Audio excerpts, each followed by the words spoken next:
It's a special Thursday night edition of high school football on FNN, the Friday Night Network. Good evening, everyone, as we move into the final week of the regular season. You see it there. Cleburne County and Glencoe tonight. Cleburne County 8-1 overall. Glencoe a perfect 9-0, looking to cap off a perfect season here tonight with a big win over the visiting Tigers from Heflin, Alabama.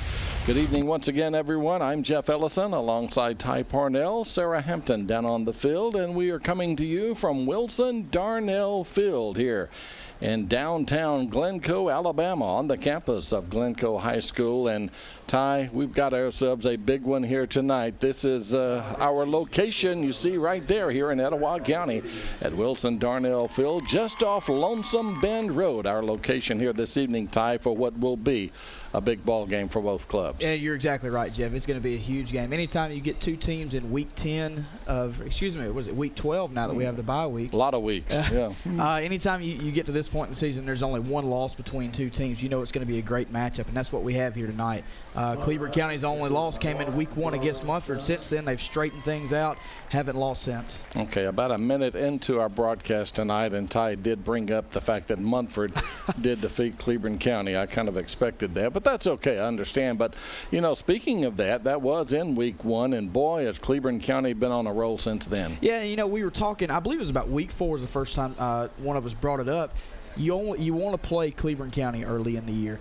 By week 5 or 6, man, they are rolling. They've got everything lined up right. Last season, they were, I believe, the number 3 seed in their region going into the playoffs and made it all the way to the quarterfinals. So Coach Short does a great job getting everything lined up right, getting guys in positions to win. And you see here this season they've only lost 1 game, and their first loss was in week 1. You know, it's just week in, week out, we have battles of top 10 teams here on FNN. We've got another one here tonight. Last week, well, we had a big game there at Jack Stewart Field at Sachs High School, and there you see some of the highlights as Sachs won in convincing fashion over the Golden Eagles of Jacksonville. Yeah, that game, you know, we thought coming into it was going to be a big game, close game. Sachs controlled that thing from start to finish. You see all the touchdowns being scored right now from Sachs' running game. A lot of them. They run the ball as good as anybody. You know, very similar to Glencoe here tonight, just the way they run the ball. You know, Jacksonville, they got back in it. They scored a touchdown right before halftime. No, they didn't score until the third quarter. We thought they were going to be able to pull it there close late, but Sachs just too big, too fast, too strong. Very talented football team, and they did lose to Heflin 2 weeks ago. But still, they're a very talented ball club. Yeah, they really are. Only a one-loss team, the Sachs Wildcats, and well, I tell you, they'll play Lafayette tomorrow night. But yeah, they could very easily move to 9-1 on the year. And as you said, Ty, that only loss to Cleburne County 2 weeks ago, and that's just more of a testament to the strength of this Cleburne County team here this evening that we will see. And you know, it's just. It's going to be a good one. It really is, and glad to have you along. And once again, we are at Wilson Darnell Field, and coming up, we have for you a battle of the top 2 teams in the state of Alabama. This Friday Night Network High School Football Game of the Week Sports Exclusive is presented by Alan Parnell and the Parnell Insurance Agency, your local Allstate agent. By Avery Auto Sales in Oxford, for like new cars at used car prices. By Regional Medical Center, quality counts in Calhoun County. By Sneed Ag, your local John Deere dealer, earning your business every day. By Systems by Design, simply smart security. By Mizell Heating and Air Conditioning, voted #1 for the 2nd year in a row by the readers of the Anniston Star. And by Bill Stanford Automotive in Talladega.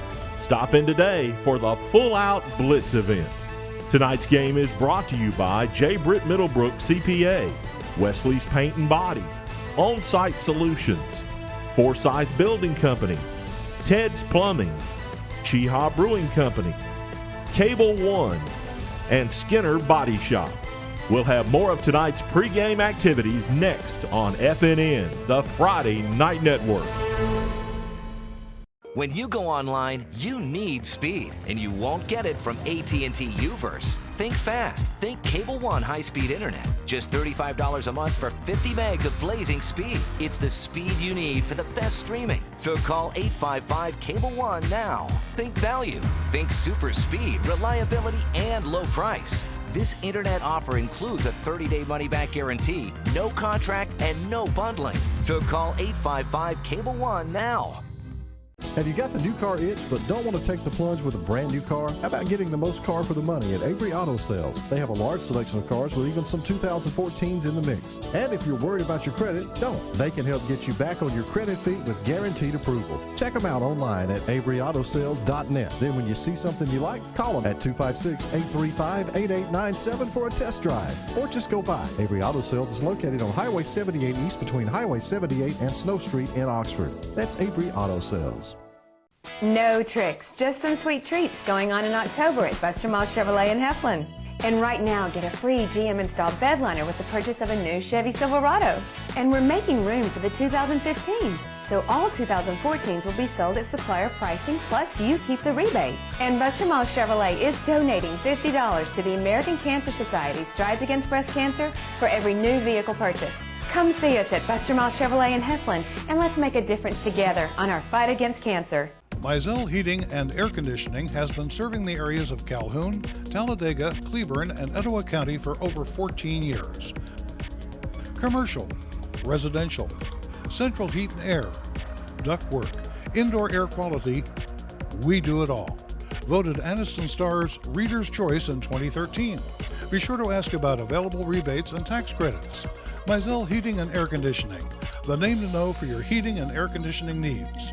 Mizell.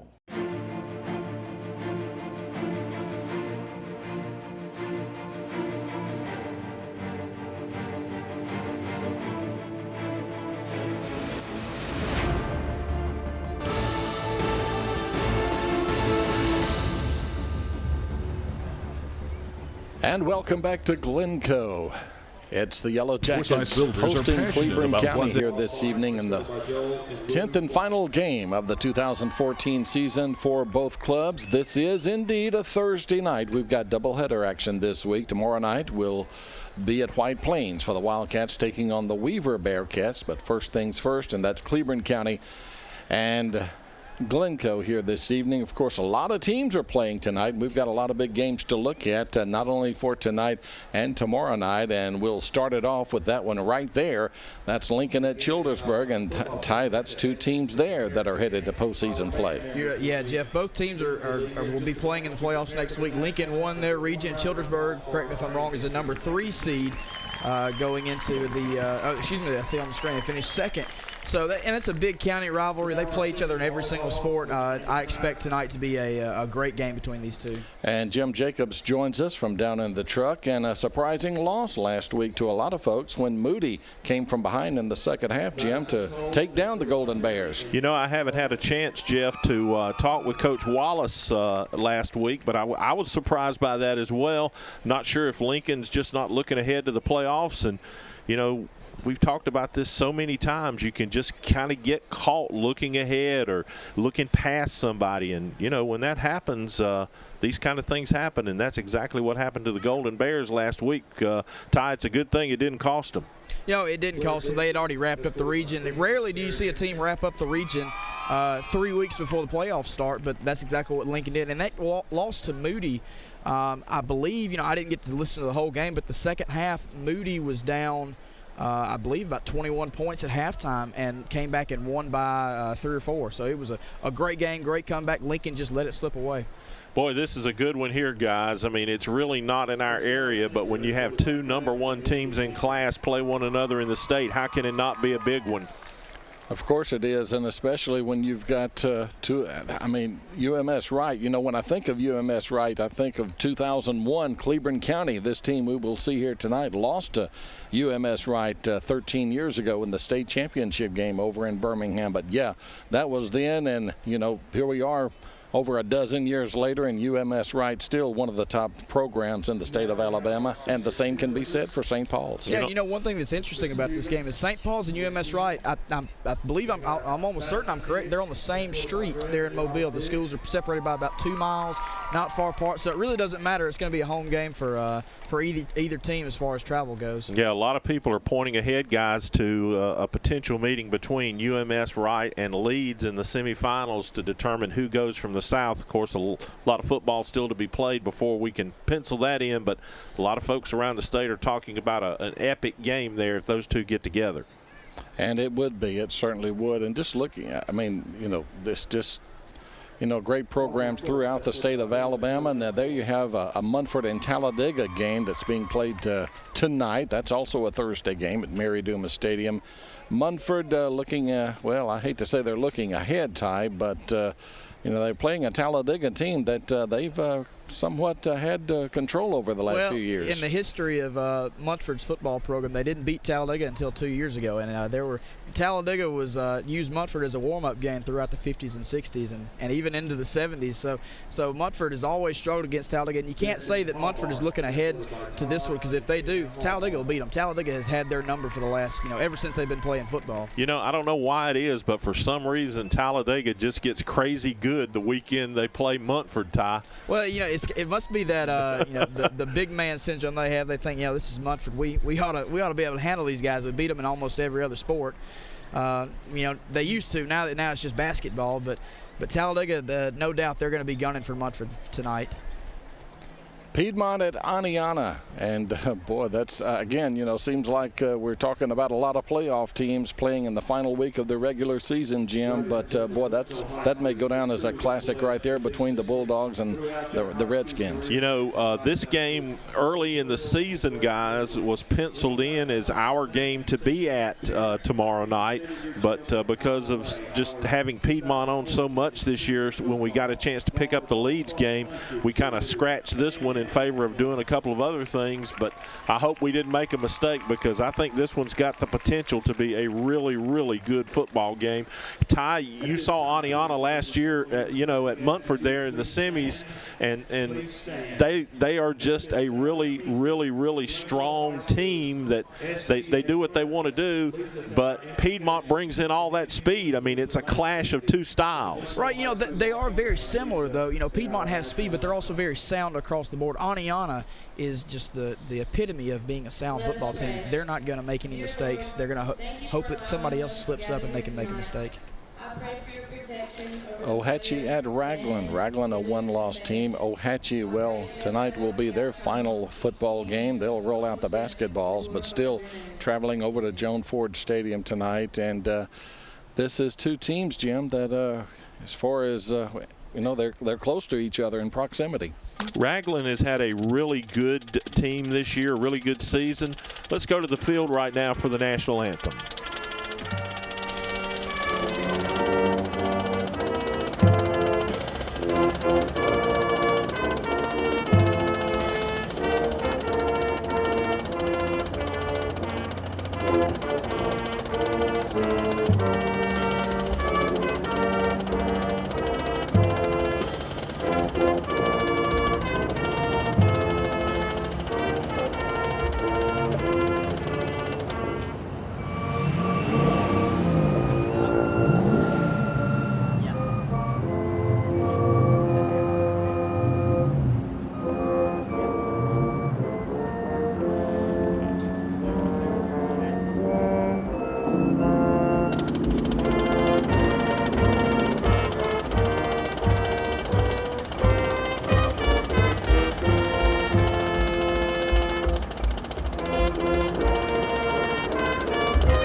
The Glencoe High School Marching Band. We were talking about Ohatchee playing Raglan this evening. There you see it. And again, Jim, Raglan, just a one-loss team. Yeah, no doubt. And, Ohatchee is obviously trying to get their program back on track. A lot of history there on the creek bank. And, the thing that made me put this game up tonight is these two teams as close as they are to one another, guys, have not played in 20 years. That's amazing to me. Yeah, it is hard to believe that two schools that close together and, very similar communities. As far as Ohatchee is a little bit bigger, but Raglan and Ohatchee very similar. You'd think that the two communities would have an uprising by now to play each other.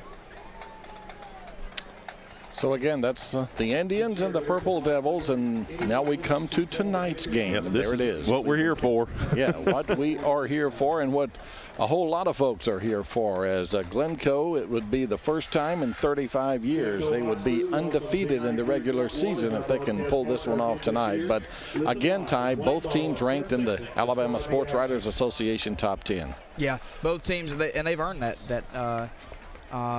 title tonight.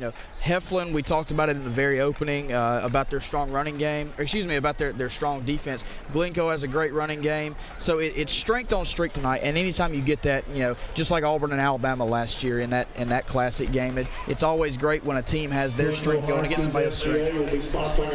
There you see the results, and both these teams, Jim, have shown throughout the first 9 weeks of the season they can put a lot of points on the board. Yeah, well, we've talked about Cleburne County so much this year and how you don't want to get them late. A lot of folks have found that out the hard way.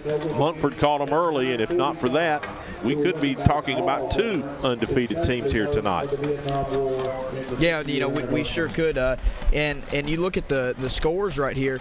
Cleburne County's been playing pretty good defense as well. Very similar scores. I know they're playing different groups. Different teams. I believe Cherokee County is the only common opponent these two have.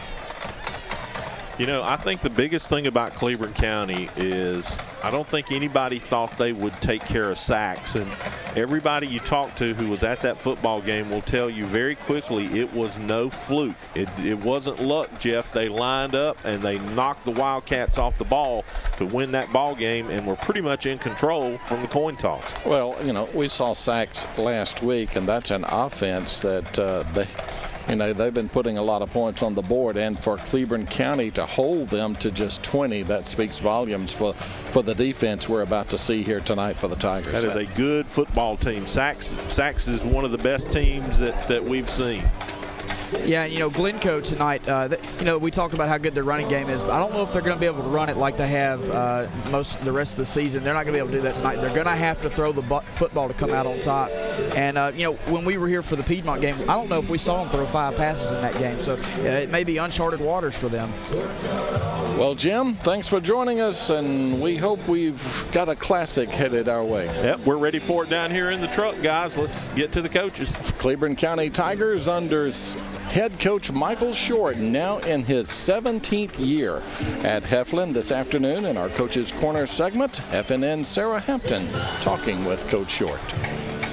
Coach, what is your opinion on Glencoe's team?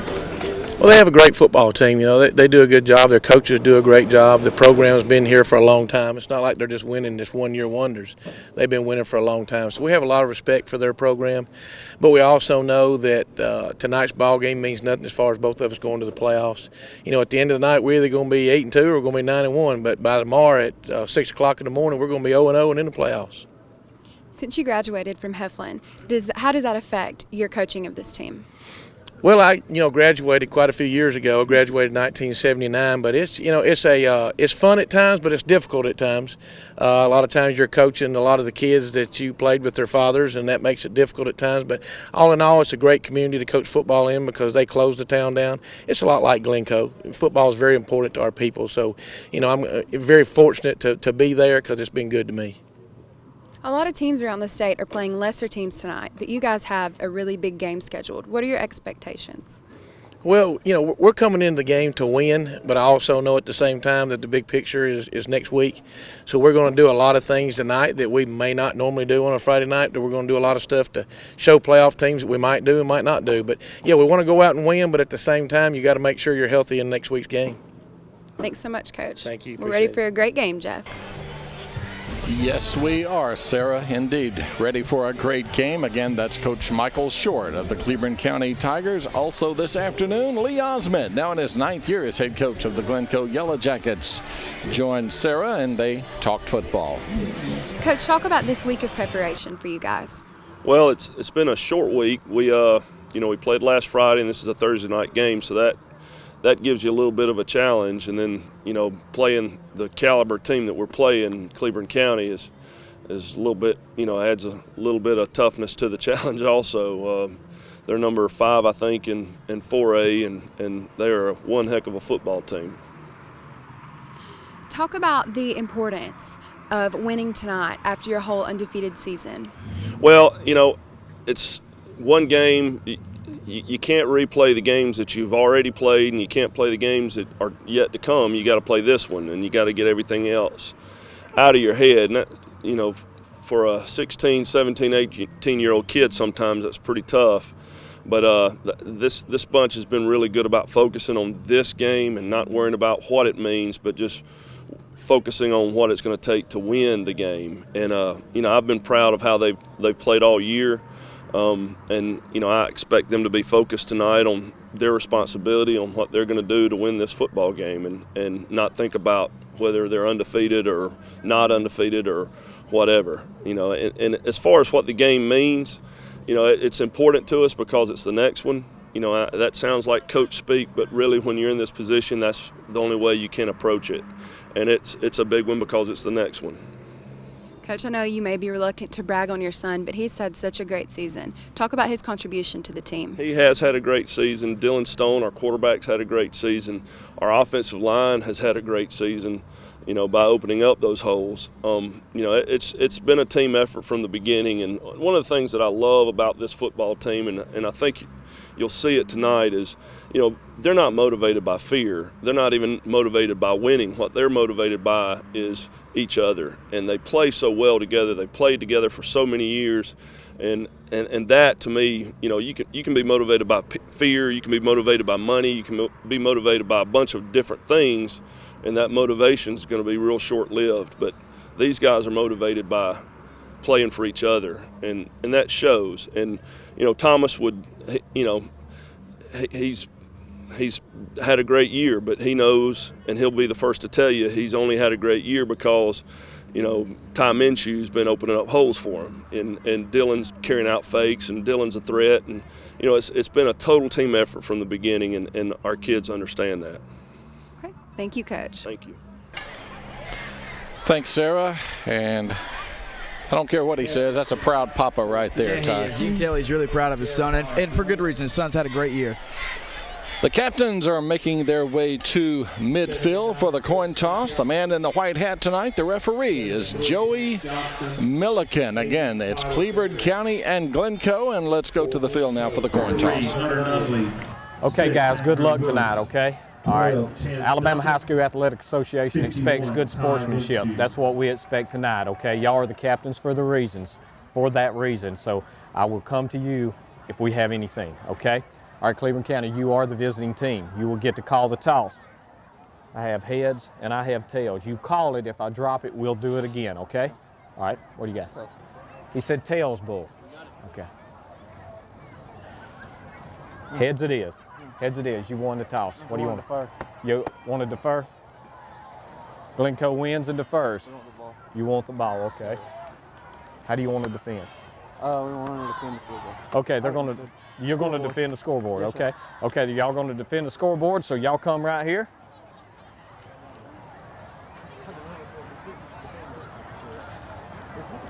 Okay.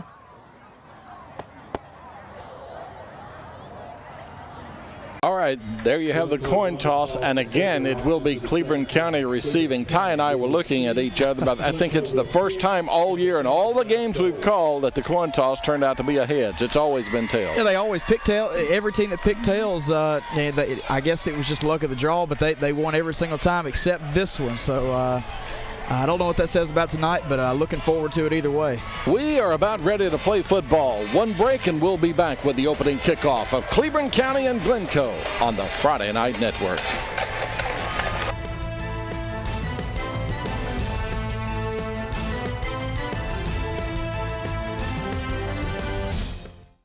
Forsyth Builders are passionate about what they do.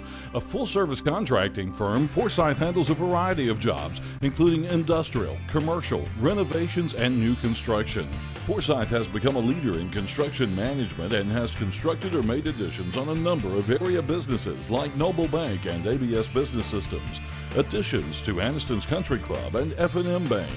Remember to make Forsyth Building Company your first choice for quality construction. Being a doctor, I know the symptoms of a heart attack. To experience them yourself is something completely different. When I woke up with severe pain in my arms and chest, I hesitated. When the pain persisted, I chose RMC. Thanks to RMC's staff and Dr. Yamamura, my bypass surgery was a success. It's comforting to know we have quality doctors right here in Calhoun County. Regional Medical Center, advanced technology, advanced care. And welcome back to Wilson Darnell Field. Jeff Ellison, he's Ty Parnell, and she down there is Sarah Hampton. Again, Cleburne County and Glencoe tonight. And as you see, Glencoe will be kicking off to get this football game underway. Andrew Lang, he's the place kicker, also plays wide receiver.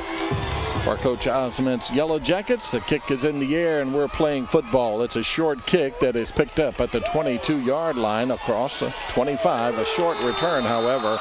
And on that return is Noah Ware, just a 7-yard return. Thought the ball was going to go out of bounds, Ty. Yeah, Noah was going to let that thing bounce out of bounds, but it took, that ball's, it's not round. It's going to take some odd hops and bounce right into his lap. And he took off and got upfield, got the best he could, but he got walloped that time. But here we see this Heflin offense I've been hearing a lot about this year. They changed it up. They started throwing the ball a little bit more.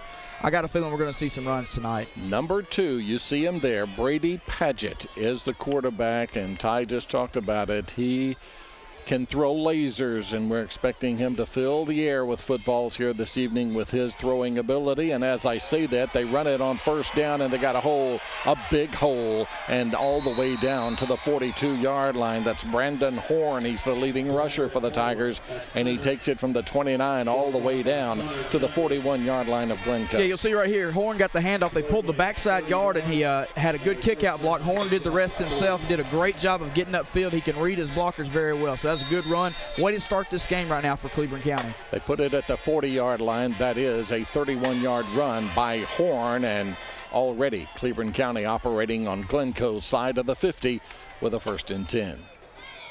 Brady Paget is the quarterback. To the right of him, you see Horn on the near side, but they'll run Trevor Houston. And Houston will be stopped for no gain on the play at the 40-yard line. Pace Osment there to make the stop. That time Pace was in great position. He stepped up. They ran tackle opposite that time. Cleburne County, they had an extra tackle on the far side, but they ran the ball away from that against the short side of the field. Osment was right there to make the play. Did a great job of keeping his eyes upfield and looking for the ball carrier. 2nd down. We'll call it 10 at the 40. Paget gives to Horn. Horn, no gain. It will be 3rd down and 10 for the Tigers. Jeff, that was the same play that we saw run that Cleburne County opened the game with. That time they pull the backside guard. They use the wing back as a kick out. They have the the wing back kicks out, the backside guard pulls and seals. That time, Glencoe did a great job of just creating a bunch of trash up there. There was nowhere for the ball carrier to go. The blockers couldn't get any blocks. A great play to bring up this 3rd and long. Luke Mackey made the stop. Big play, 3rd down. Paget wants to throw for the first time tonight. With time, he's run out of time. He's going down. Back at the 50-yard line. So their first pass attempt, and Ty, it results in a sack. Yeah, and you'll see he had plenty of time to throw the ball. It was a coverage sack. That's the best coverage I've seen on they ran 3 fade routes that time. The best coverage I've seen on that so far in watching film against Heflin. That time there was nowhere to go with the ball. The quarterback ran around and just couldn't find any running room. It's a loss of 12 on the sack. 4th down and 22. Good snap. High kick. Pace Osment comes up, he'll let it roll. Now he picks it up at the very last moment. Boy, that was dangerous, and he paid the price too, Ty. He was hit hard at the 18. He took a hard hit that time. That was number 10, Stash and Henson. Henson delivered a big lick. Osmond's lucky he hung on to the football. But, sometimes you take a chance like that. There's a lull in the defense. You can have a big return. Other times it ends up like that. You get your bell rung. I think Osmond's fine. He'll be okay. He's a tough guy. Pace Osmond, just a junior for the Glencoe Yellow Jackets. First possession of the night for the home team, Glencoe. And this is Stone running far side. Stone will cross the 25 and will go out of bounds near the 27-yard line. Jeff, right there, we'll see a lot of that tonight, the read option. That's a large majority of what Glencoe does offensively. That time they brought Thomas Osmond they motioned him to the right. They were in the pistol. Motion to the right. They read the defensive end. Stone kept it and picked up 7 yards. Dylan Stone, the quarterback's a senior. The running back behind him, there you see the offensive starters for Glencoe. Again, that's brought to you each week by our friends at Grub Mart. And this is Dylan Stone losing yardage. Well, maybe back to the line of scrimmage. We'll give him that. But again, Chad Brown was coming up to make the stop for the men in the white jerseys. Chad Brown, he had to beat a blocker that time to make the play. He had a black jersey just right in his face. He got off the block and did a great job of getting his hands on Stone. That was a design quarterback keeper that time. Stone kept it around the left end and couldn't find any running room. It was a huge 3rd down and 2 here early in the game. They're the defensive starters, again presented by Grub Mart. And again, Chad Brown, one of the leading tacklers for Coach Michael Short's Cleburne County Tigers. It's 3rd down and 2. We'll call it a short 3, we'll say, for Glencoe at the 27. Now we have some confusion, and Coach Lee Osmond wants a timeout. So we will step aside as well. Early on in this one, scoreless on the Friday Night Network.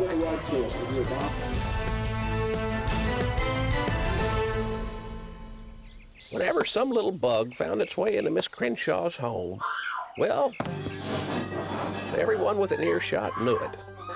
Now, it just so happened our son studied and collected insects, and so he took great joy in coming to her rescue. And I'll have you know, this marked the beginning of what one day would become the most successful pest control company in the area. Pick up the phone and call the professionals at Rice Pest Control, and you'll be glad you did.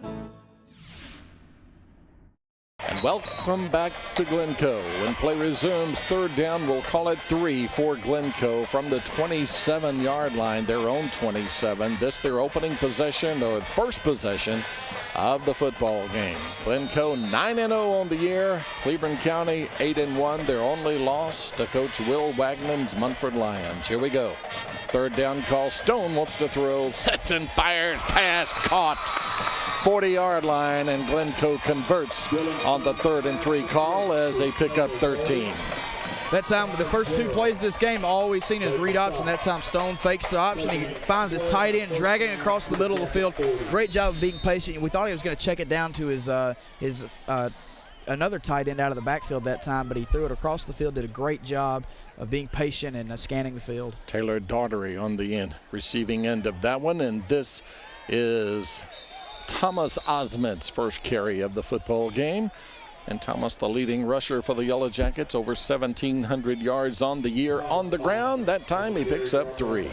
Well, 3 tough yards right into the teeth of this Cleburne County defense. Cleburne County has always been tough against the run. This year is no different. They are a very tough team. That sack team that we saw last week, they were pretty much shut down, held to 12 points the entire game. That's hard to believe after what we saw them do against Jacksonville. It really is. Alex Sandman made the tackle there for Cleburne County, and Thomas Osmond gets the call again and gets 3 more yards this time as he'll take it across the 45 to the 46. Again, Sandman was there defensively. Also Thomas Corcoran there to make the stop.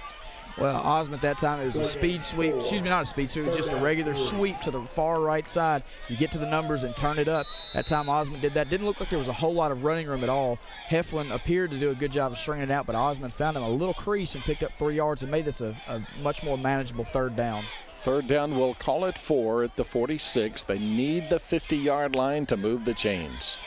They converted on their previous 3rd down. Stone wants to throw. He aired out deep downfield. Pass overthrown, intended for Andrew Willis down near the 25-yard line, but it was covered well defensively. Well, he was covered, but Willis looked like he had a step on that defender. It was a good coverage at the point of attack. Willis was coming open, though. But credit this Cleburne County defense. They get a stop after giving up a third down conversion. We're going to see this offense back on the field for Cleburne County. So punt formation for Glencoe. Pace Osment standing back at his 33-yard line to kick it away. Still scoreless in this one midway through the opening quarter. And Osment off the side of his foot. This will be a short punt.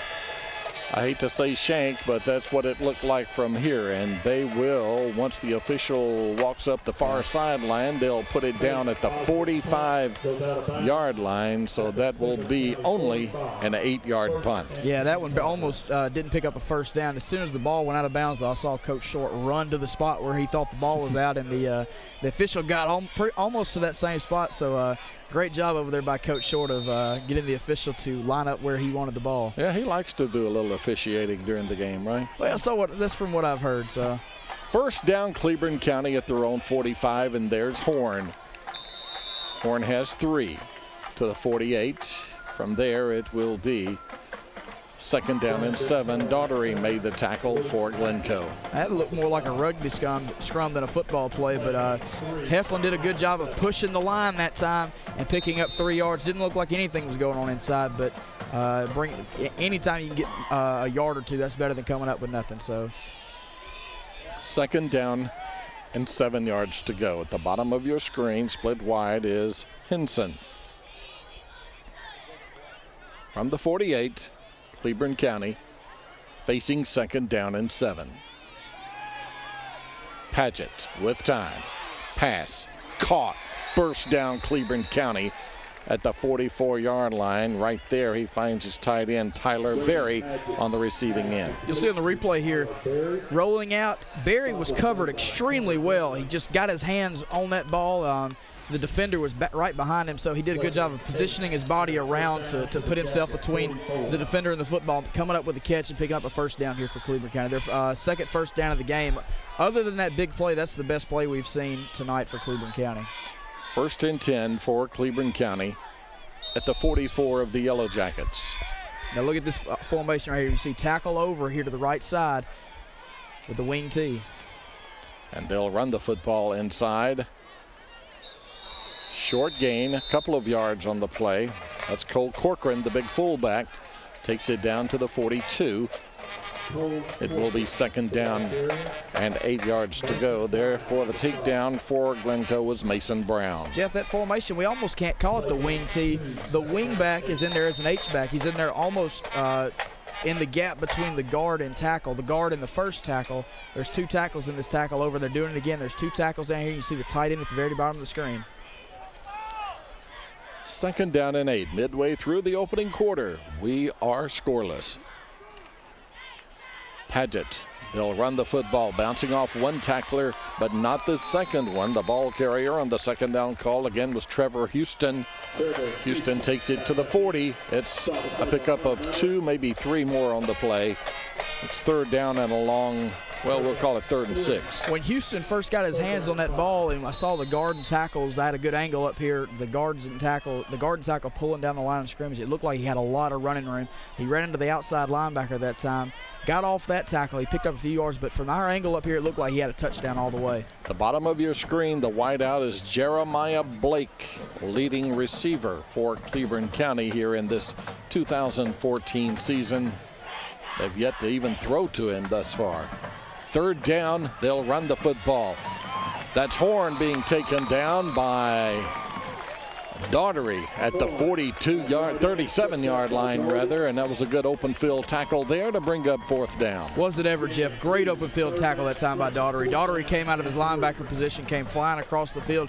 Once again, it looked like there was a lot of running room with the guard and tackle pulling out here in the open field. Daughtery he swept underneath the guard and tackle and made the play after Cleburne County picked up a yard or two. So bringing up a fourth and Fourth and a very long 2 right now. And they're going to let the play clock run down. Apparently, Coach Short seems to be in no hurry at all as the play clock is down to 10. Now it's under 10, and slowly you see them there. Cleburne County's offensive 11 are kind of walking over toward the sideline, and we'll get a timeout, and there it is. As the play clock got to 1, the Tigers call a timeout, and we'll take a break as well. We'll be back on the Friday Night Network.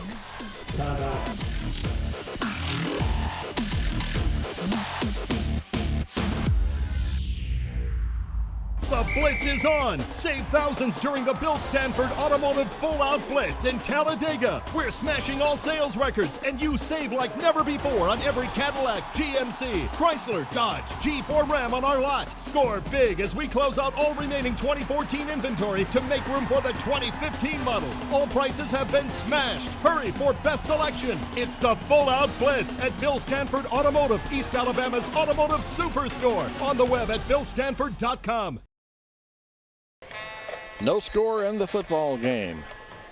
Thursday night edition of high school football on the Friday Night Network. Glad to have you along. When play resumes, it's 4th down for Cleburne County. And Coach Short just used one of his 3 timeouts here in the opening half. And Ty, looks like they'll be going for it here. Yeah, and where you are on the field right now, not many teams in high school has a kicker that can make it. Not many teams in college have kickers that can make it from this far out. So it's not a bad call at all to go for it right now. The line to make is the 35 for Cleburne County. Paget, quick pass over there. Horn's got it. He's got the first down and a whole lot more. Still on his feet inside the 20, the 15, at the 13-yard line. And that is a pickup of 24 yards on the play. You see they drug Horn out of the backfield. You have the 2 wide receivers out there run slants, run off their man-to-man coverage guys, and Horn's open out there in the flats, catches the ball, turns it up, picks up the first down. Great play call there for Cleburne County on a 4th down to set them up. I believe it's not quite 1st and goal yet in their driving. At the 13-yard line, 1st and 10. Running the football inside, but not very far. That's the big fullback, Cole Corcoran. Maybe a yard and nothing more, down to the 12. We could almost call that it's out of the wing T family of formations, but you don't have the wing down there. It's a half T formation. They split another wide receiver out here to the bottom of the screen. I believe they're going to stay with it right now. Yes, they got two tight ends right now, wide receiver down here to the bottom of the screen in the half T. At the 12, Paget rolls near side, throws into the end zone, incomplete. Intended for his wideout. That is Jeremiah Blake, again the leading receiver for the Tigers, falls incomplete. You'll see it on the replay here this time, rolling out to his right, to his throwing side, lofts the ball up in the air. There's Blake. I can't quite see it from that angle. Blake is open in the end zone. The ball's tipped away from him, so it was a great play defensively. Blake, I felt like could have pulled that thing down, but he couldn't quite get his hands across it. It was tipped away from him. 3rd down and 9 at the 12. 3 wideouts near side. Paget rolls near side. Now he's going to run the football. And he will be taken down for no gain. As a matter of fact, he loses a couple of yards. Back to the 14-yard line. Andrew Willis, Daugherty getting up from the pile. Also Chance Duncan. So again, I guess that's a coverage sack. Another coverage sack. It's pretty good blocking up front. You just can't block those guys for 5 seconds. And you see just rolling around trying to find a little running room, but not much for this Glencoe defense. They're not giving up a whole lot so far in this game. So let's see if the field goal can get Heflin on the board right now. This will be a 31-yard field goal try by David Jacks out of the hold of Brandon Horn. A little bit of an angle to the left. David Jacks from 31 yards out to give Cleburne County the first points of the evening. Snap, spot, kick is up. Kick is perfect.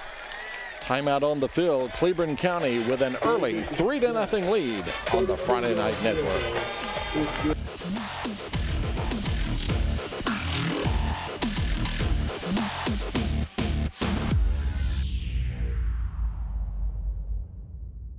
Ooh, look at those toys. Insurance must be expensive. Nah. I bet he's got an Allstate agent. They can save you up to 30% more by bundling your policies. Well, his dog's stupid. Poodles are one of the world's smartest breeds.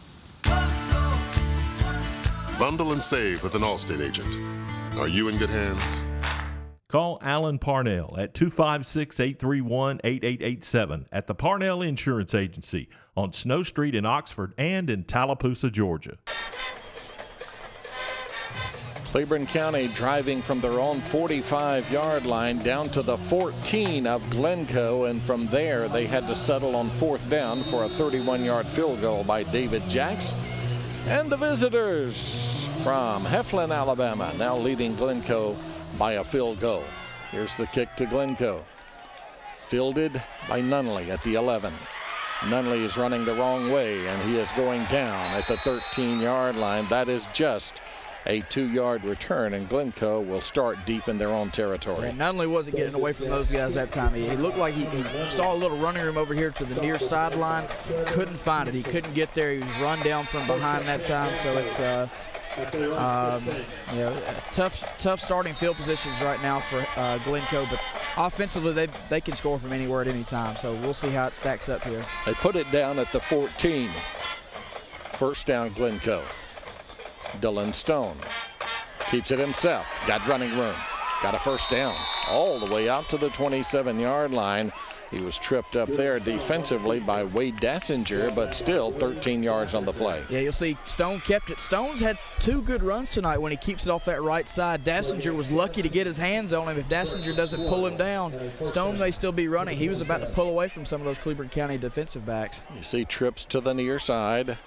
The lone running back to the left of Stone is Thomas Osment. Stone runs it himself. Why not? He runs it with success across the 35 to the 36. He was taken down there by Cole Corcoran. Jeff, when you have an offense like this where it's mostly majority read option with Stone and Osment back there, you might as well have 2 running backs in the backfield, and Stone's proven that to be true right now. He runs like a running back. He may throw like a running back for all we know. We haven't seen him complete or throw a pass. He threw one earlier on the first drive. So. Quick timeout taken by Cleburne County. We'll take it with them on the Friday Night Network.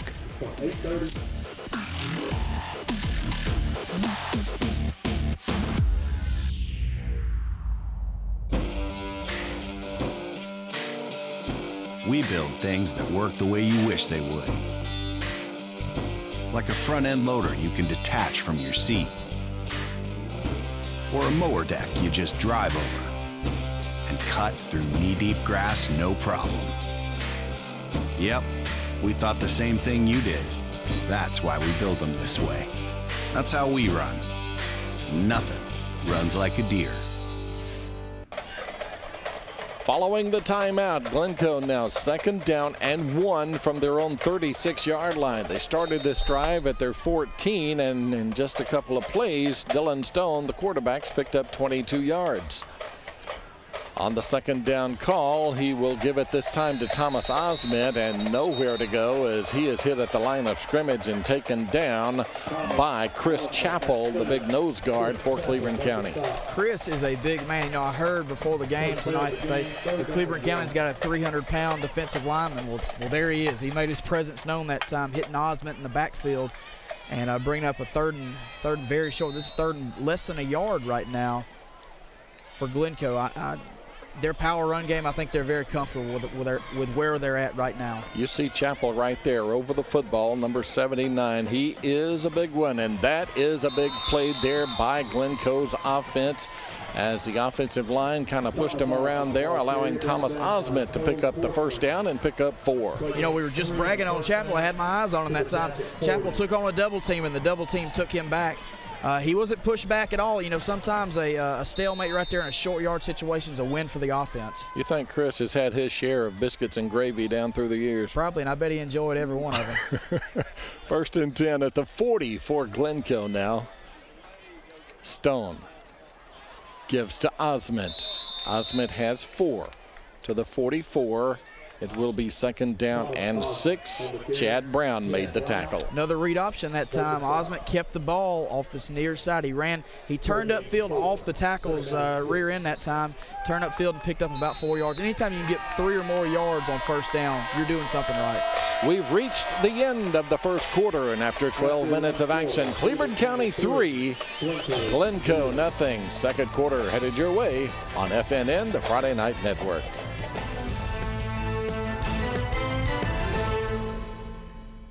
Step into the offices of J. Britt Middlebrook, CPA, where you'll find professional one-on-one service for business and individual clients. In this ever-changing tax and economic climate, you can count on receiving the expert advice you need. J. Britt Middlebrook works hard to provide every client what they need to meet all deadlines. Tax season will be here soon. For all your accounting service needs, call or stop by at 1913 Berry Street in Oxford. That's J. Britt Middlebrook, CPA. It's a battle of two region champions here tonight. Cleburne County, the Class 4A Region 6 champion. Glencoe, the Class 3A Region 6 champion. Both these teams will be playing at home next week in the opening round of the Alabama High School Athletic Association State Playoffs. Cleburne County, of course, will be teeing it up at L.E. Bell Field, and Glencoe will be right back here. Don't know who Glencoe's going to play yet. We'll find out after tomorrow night's games, but still, Glencoe's going to play at home regardless. Second down for the Yellow Jackets now from their own 44 as we get things started in the second period. Stone will run it himself. Gets away from one tackler, but he does pick up short yardage on the play up to maybe the 46. It's just a pickup of 2 for the senior. He was taken down again by Mario Smith of the Tigers. 3 different Cleburne County Tigers got their hands on Jake Stone that time as he ran the football over here on the near side. Dylan Stone got their hands on him as he ran to the near side. He slipped away from both of them. He's a very slippery runner to be such a big guy out there. So Glencoe looking for another third down conversion this time. They will need about 3 yards here. Well, about 3.5 yards as they will scrimmage from their own, about the 47-yard line. Snap back to Stone. Stone wants to throw. Swing pass out there. Osmond's got it. First down yardage for the Yellow Jackets. They needed 3, and Osmond picks up 5, and a good open field tackle again by Austin Harler of the Tigers. Harler did a great job that time of making the tackle in the open field. Had he not gotten that tackle, gotten Osmond on the ground, Osmond was going to keep running down the near sideline. I don't think he would have scored, but he would have gotten a lot more yards. So a new set of downs now for Glencoe. It's 1st and 10 at the 48-yard line of Cleburne County.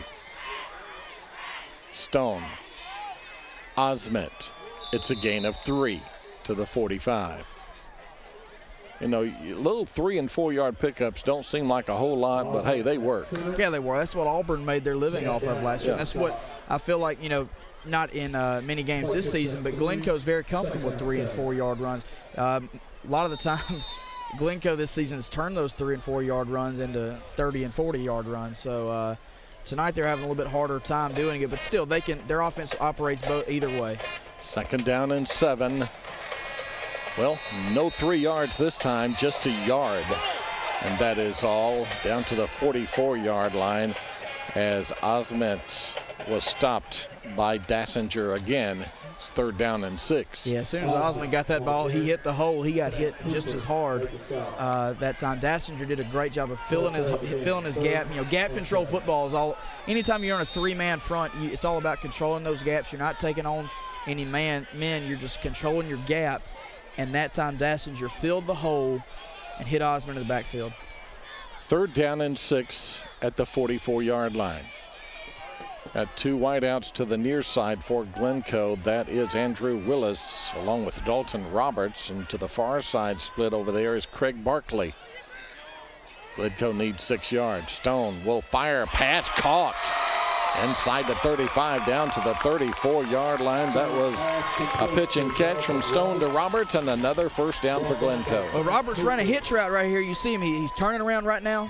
Runs back to the football. Always, if you run a hitch and the ball's in the air, make your way back to the football. Roberts did a great job that time of getting back to the football, and he made that defender miss. He tripped up a little bit. He could have stayed on his feet and kept running, but a great pitch and catch that time.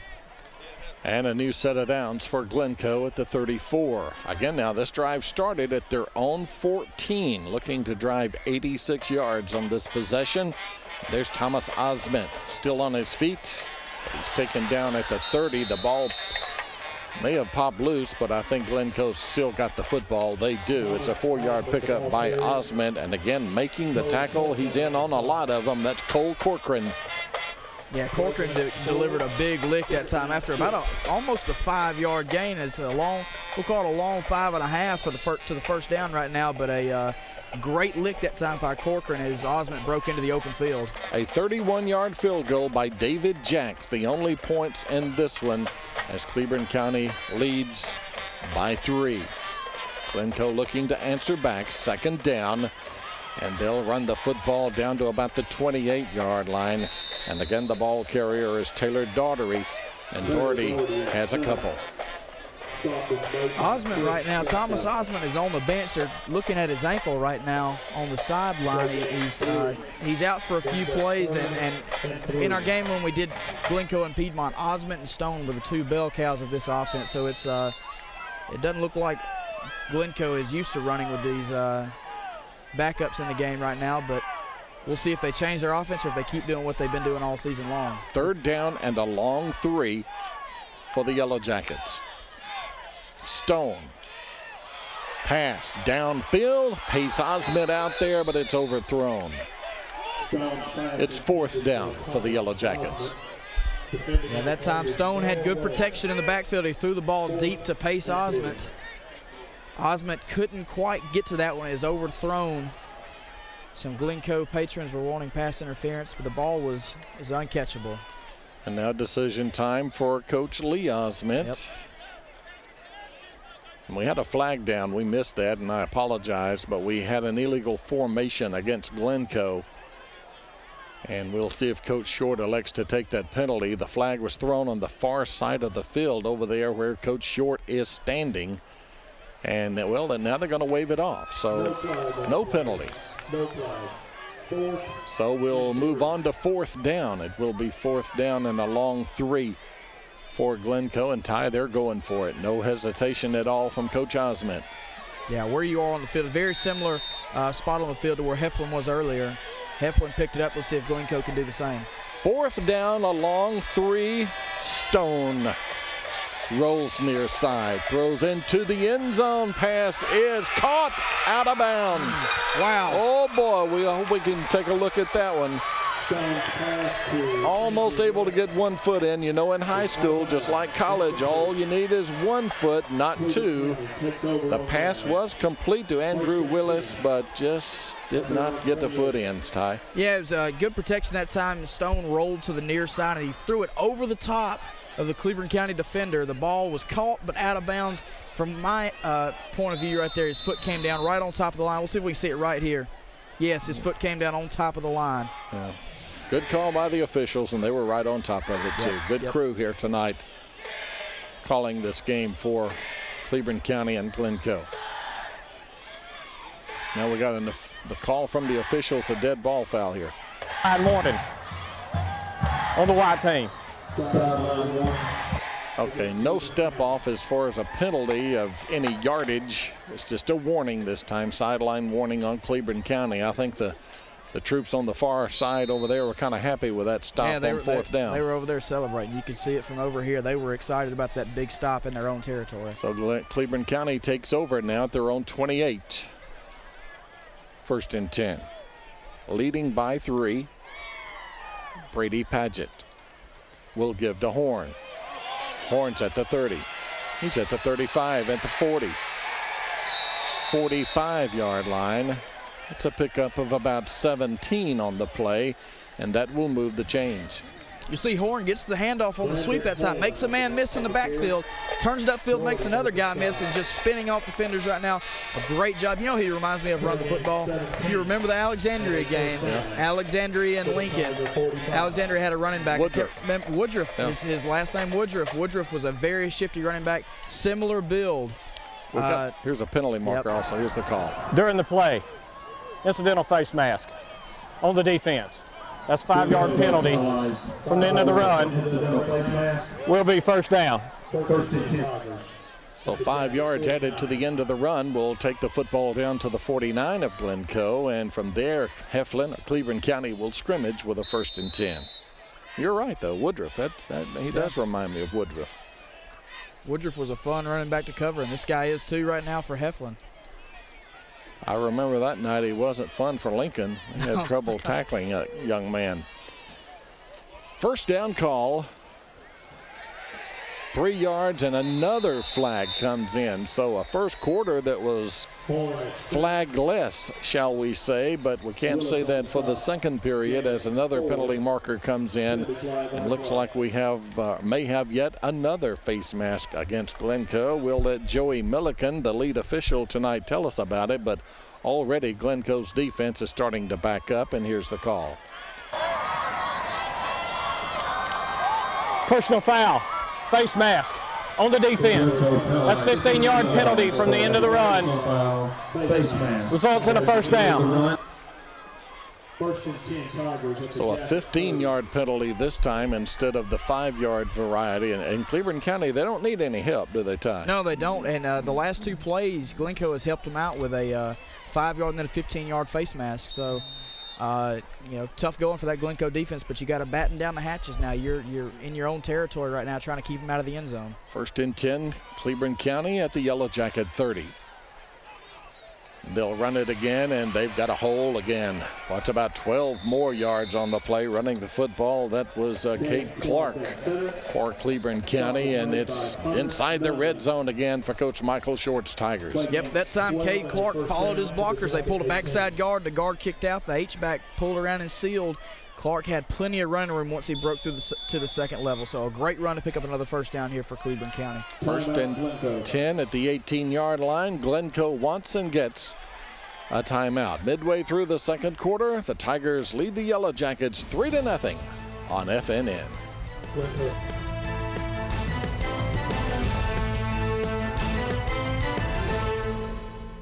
Sheehaw Brewing Company is Anniston's own community pub in the historic FNN freight train station in downtown Anniston. You'll find an affordable menu with the local flavor of Anniston, featuring fresh, locally sourced food. There's always local talent with live music and events for the entire family. Whether you're looking for a night out at the pub with friends, or to enjoy the game, or dinner out with the family on the back porch, check out Sheehaw Brewing Company. Call now and book a private football viewing party, or just pre-order your party snack pack for here or to go. Sheehaw Brewing Company in downtown Anniston. Well, it's a low-scoring affair between 2 of the top teams in the state of Alabama, representing 2 classifications here tonight. Glencoe in 3A, Cleburne County in 4A, and right now the 4A team has the advantage, and they also have the football inside Glencoe's 20-yard line at the 18 with a 1st and 10. Padgett will take and give to Horn, and Horn has 3 yards to the 15-yard line. And there it will be 2nd down and 7 yards to go for Cleburne County. Nunley made the tackle. That time Heflin lined up again, and the tackle over. They bring the left tackle over to the right side. They have that H-back in behind the guard. They run behind those big guys on that right side, and they pick up a solid 4 yards on 1st down. 2nd down and 7. You see the ball just inside the 15-yard line. Exact same formation right now. Padgett will run it himself, and he's got room. 10-yard line, 5-yard line. 1st and goal for Cleburne County from that point as Padgett takes it for 10 yards. Sometimes when you go tackle over like that, you get everybody on the defense to line up on top of these guys. And this time Padgett keeps the ball himself, turns it upfield, and there was just really nobody out there. Glencoe didn't, they lined up correctly, but sometimes when you get one-on-one matchups like that, your guys are going to win, sometimes they're going to lose. That time Heflin won. This drive started at their own 28-yard line as Glencoe went for it on 4th down. A pass into the end zone was out of bounds, and now Cleburne County has moved the football from the 28 down to the 5, and on 1st and goal, Corcoran has stopped for no gain at the 5. It will be 2nd down and goal. Yeah, Ty Ponce that time, number 51. He read the fullback out of the backfield. He squeezed down on that gap, and the ball carrier bounced to his side, and he made the play in the backfield. A great job that time of staying home, let the ball carrier come to you, and he stopped Heflin there after maybe a half-yard gain, not much at all. 2nd down goal, Cleburne County.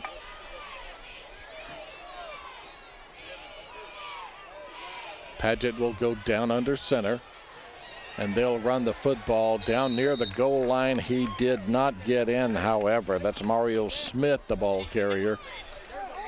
3rd down and goal now at the 1-yard line. Well, that time Sam Pate for Cleburne County was the backside guard. They pulled him across. He had a huge block.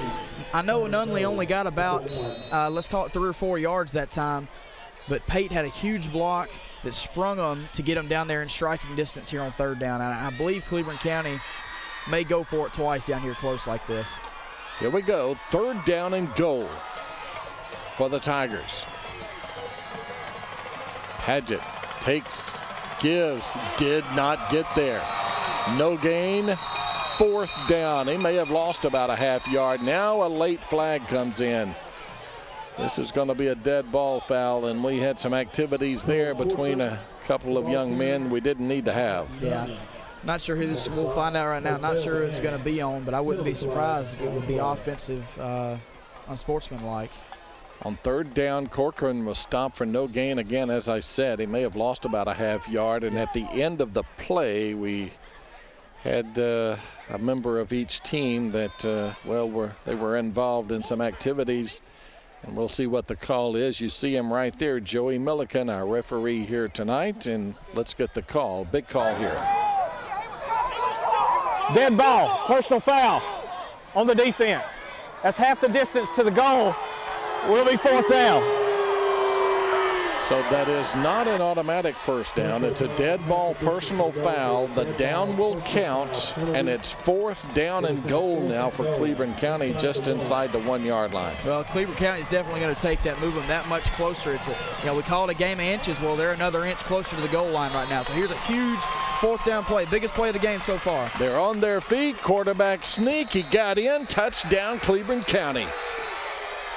Padgett takes it in himself, and that big offensive line just made just enough room, Ty. They didn't have to make much, but they did. You see the quarterback kept it, went right behind the center, got over the top, and his head and shoulders were in the end zone for a Cleburne County touchdown. That's a 72-yard drive by Cleburne County, and they move on top now 9-0. Very impressive drive also, and really most of it on the ground. Yeah, both these teams are great running football. They can throw it when they need to.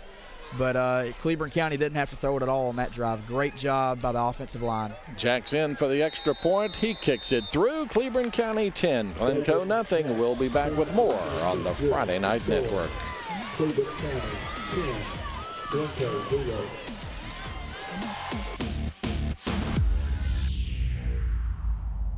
No tricks, just some sweet treats going on in October at Buster Mall Chevrolet in Heflin. And right now, get a free GM installed bed liner with the purchase of a new Chevy Silverado. And we're making room for the 2015s. So all 2014s will be sold at supplier pricing, plus you keep the rebate. And Buster Mall Chevrolet is donating $50 to the American Cancer Society Strides Against Breast Cancer for every new vehicle purchased. Come see us at Buster Mall Chevrolet in Heflin, and let's make a difference together on our fight against cancer. Cleburne County moves on top 10-0. Once again, a 72-yard drive, the touchdown play, the 1-yard sneak by Brady Padgett, the quarterback. Jax made the PAT. Jax is preparing to kick once more for Cleburne County, as I guarantee it's been a while since Glencoe's trailed by more than 2 scores in a game. I know the first 2 games of the year they had to come from behind, but they'll have to do it again here tonight. And they definitely have the horses to do it, so I don't think they're going to panic yet. Pace Osment returns it from the 10 to the 22. It's a 12-yard return. And now Glencoe, 1st down by 10. They'll have the football. Just under 4 minutes remaining here in the opening half. Final game of the regular season. A lot of teams across the state of Alabama elected to play tonight. Of course, tomorrow night's Halloween. I can't wait to see your costume, Ty. And, of course, we will be at White Plains tomorrow night for the Wildcats and the Bearcats of Weaver High School doubleheader week here on FNN. This is Dylan Stone running it himself. Got a hole. He's on his way at the 40, 30, 20, 10-yard line. Boy, Glencoe needed that, Ty. What a play there as their offense answers back. What a great call right there. Coach Osmond elected, stay with your guns. You're great at running the football. You're down by 2 scores here in the first half. Just see the replay right here. It was all Stone this time. Stone kept it off the right side, turned upfield. He loves running to his right. And he just, heck, we've been saying it all year. All he had to do was run. Run all the way down to about the 10-yard line. Great run. A 57-yard run by Dylan Stone. And now Glencoe down by 10 has the football at the Cleburne County 11-yard line. Stone will take and give to Thomas Osment. Osment drags a tackler down to the 7. It's a pickup of 4.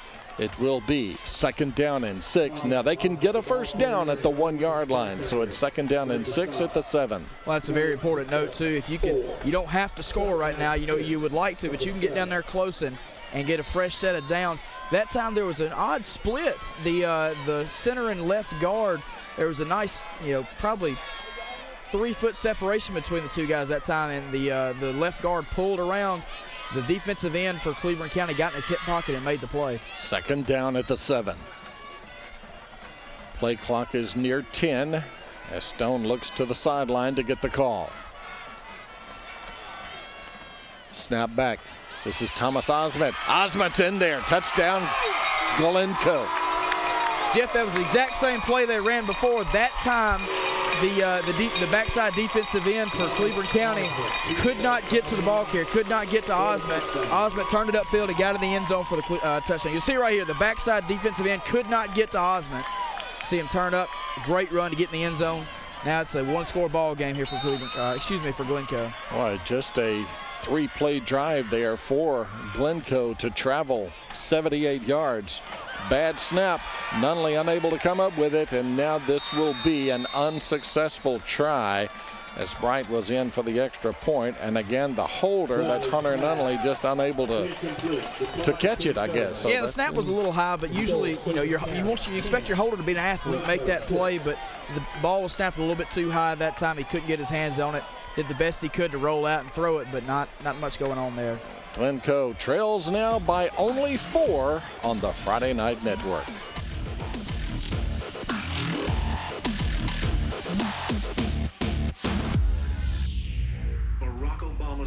Del Marsh is not telling you the truth. Fact is, Taylor Stewart opposes nearly all of Barack Obama's policies. So why is Del Marsh lying about Taylor Stewart? So Marsh can hide his record of cutting millions from our public schools and his failure to create jobs or reduce our sky-high unemployment rate. The bottom line, Taylor Stewart will be an independent senator who will do what Del Marsh hasn't done, create jobs and improve our schools.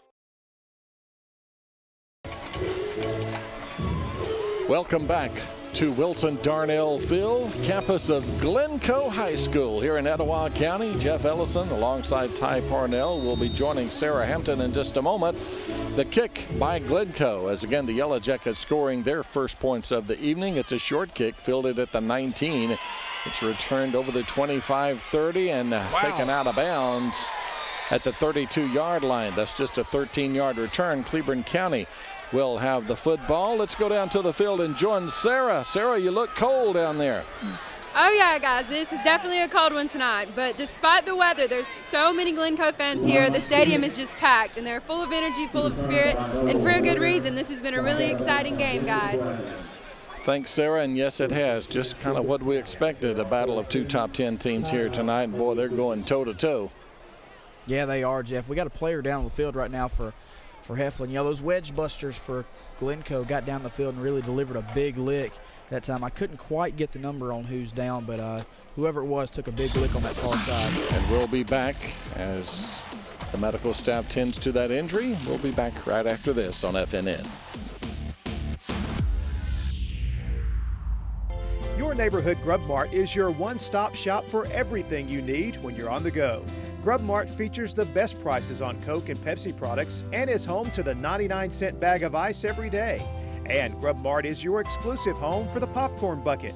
Purchase yours for only $5.99 and then bring it in for free refills throughout the year. That's right, free popcorn for a full year. Your locally owned and operated Grub Mart, in business for over 72 years. Most security system sensors only work on doors and windows. But with Alarm.com, keeping tabs on everything is simple. You can put a sensor on, say, your desk drawer, your kid's video game cabinet, or the fridge with the last piece of cheesecake. If anyone trips a sensor, Alarm.com sends you an alert. Make sure your home is powered by Alarm.com and keep tabs on your house wherever you are. Alarm.com, your home in your hands. For sales, service, and installation, call Systems by Design. Simply smart security.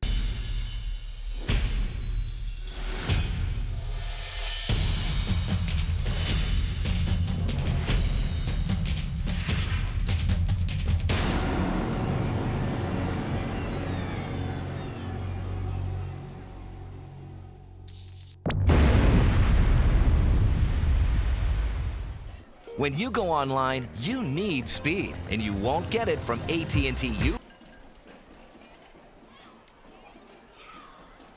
And welcome back to Wilson Darnell Field, FNN's coverage of the Tigers and the Yellow Jackets here this evening. And we are in the middle of an injury timeout right now. We hate to see that at any time, but good news, we can't get the number of... Actually, it's Mario Smith, number 40. Okay, we did find out. That's Mario, who's been in on a number of tackles defensively as they continue to tend to him there. And good news is he is setting up, so we hope for the best there, obviously. We'll step aside and take another break here on FNN.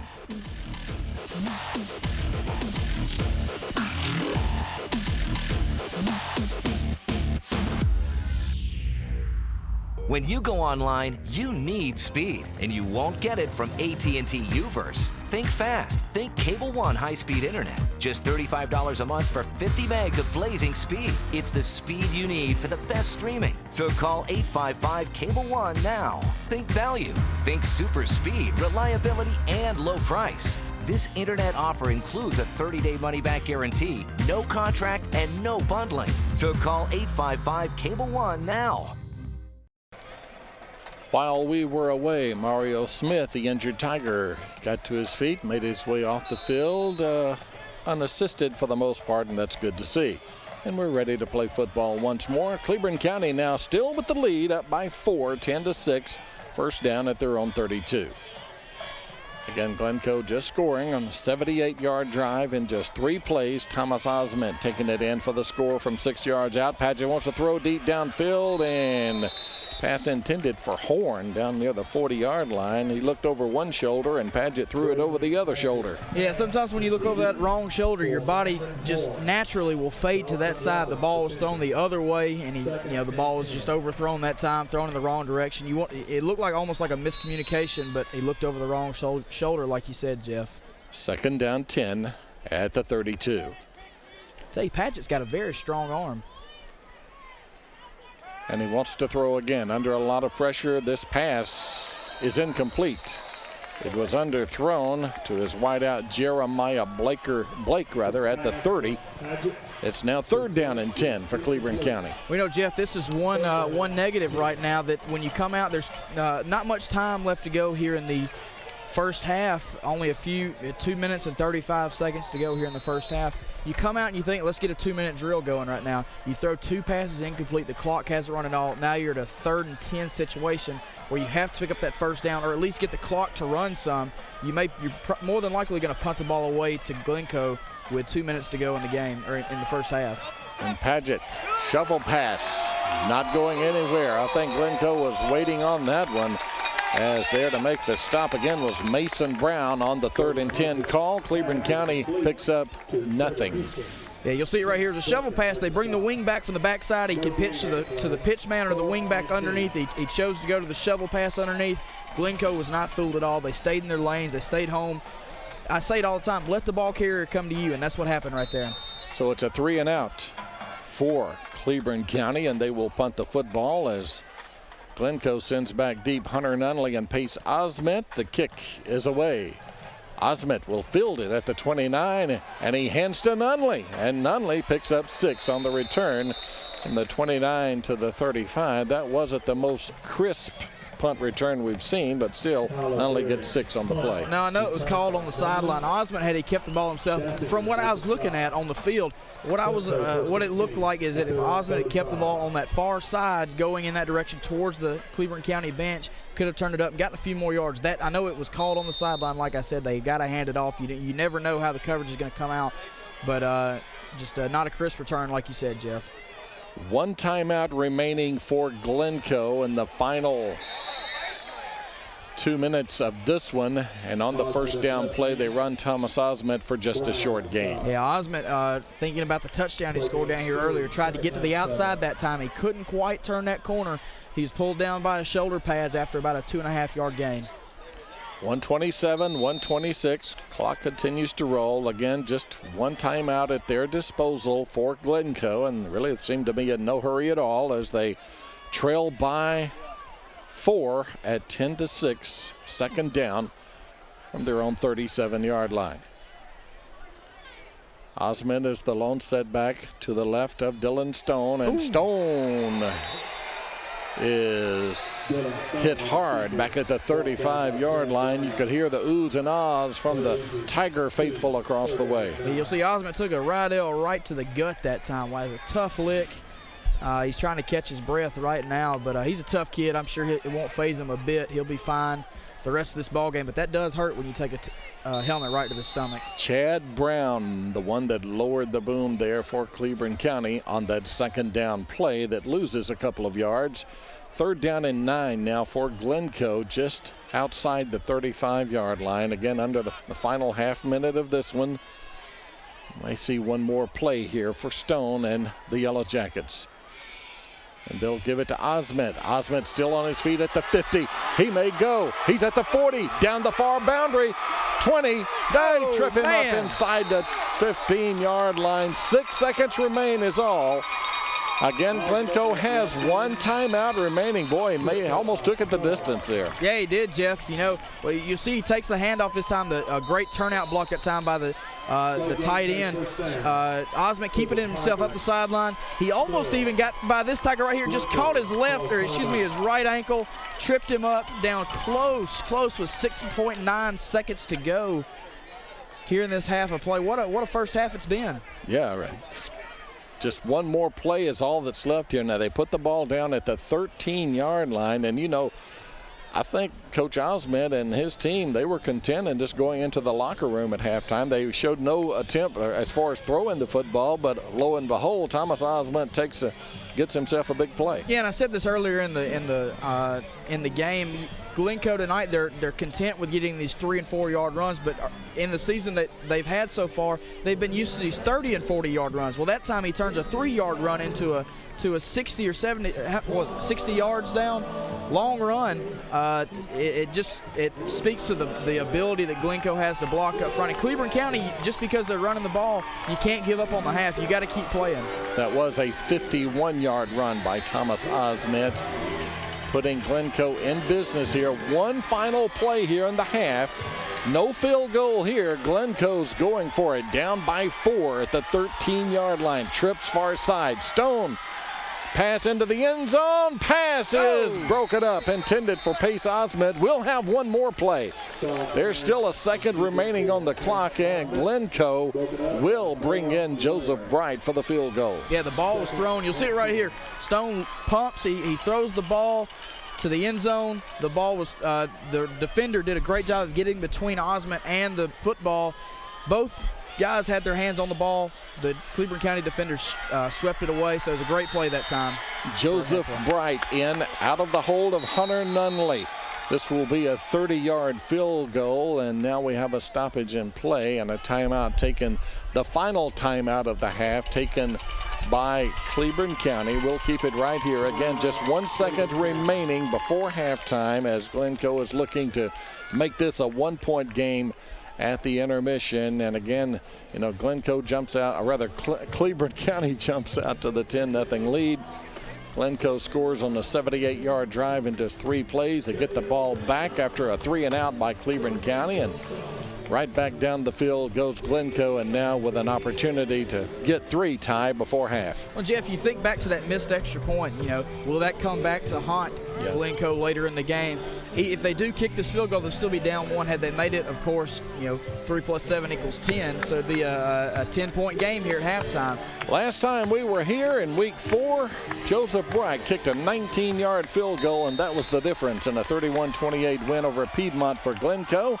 Well, here he is again with a 30-yard field goal try before the half. Snap, spot, kick is up. Kick is good. Bright splits the sticks from 30 yards out. Horn sounds, and we have reached the end of the first half. From Wilson Darnell Field, it's a 10-9 ball game now, as Glencoe trails by only 1 as they came back with 9 unanswered. And we will keep it right here for just a moment and see what we may be able to get a word with one of the coaches, maybe not, but we'll see if we can. Some of the highlights right there of the first half, Ty. You'll see the highlights are mostly running plays. You see a couple passes right here. This was the big play to pick up the 4th down that set up Heflin's touchdown earlier in the first half. Is a great job that time. That was number 3, Brandon Horn, getting down the field. Actually, this was their field goal. They were the first on the board, 3-0. Early in this game, and here's Glencoe responding, throwing the ball, picking up. This is another huge 3rd down conversion that time. Cleburne County gets the ball back, and you see Padgett keeping the ball himself, getting upfield, picking up some yards. Got him down 4th and goal right there. Padgett keeps it himself right behind the center to get the touchdown for Heflin, and here's the touchdown for Glencoe on a 3rd down run. Osment keeps it himself. Osment takes the handoff off the right side, off the tackle, picks up first down. And then right before the half, there was 30 seconds to go in the half, Osment takes just a normal little handoff off the left side and almost outruns every Cleburne County defender. He got down to about the 9-yard line. So it was a great job to set up this field goal right now to put us where we're at right now with a 10-9 lead for Cleburne County. So 24 minutes of action in the books, and it's a close one. Can't get much closer than that, huh? 1-point game. The visitors from Cleburne County on top. Halftime activities coming up on the Friday Night Network.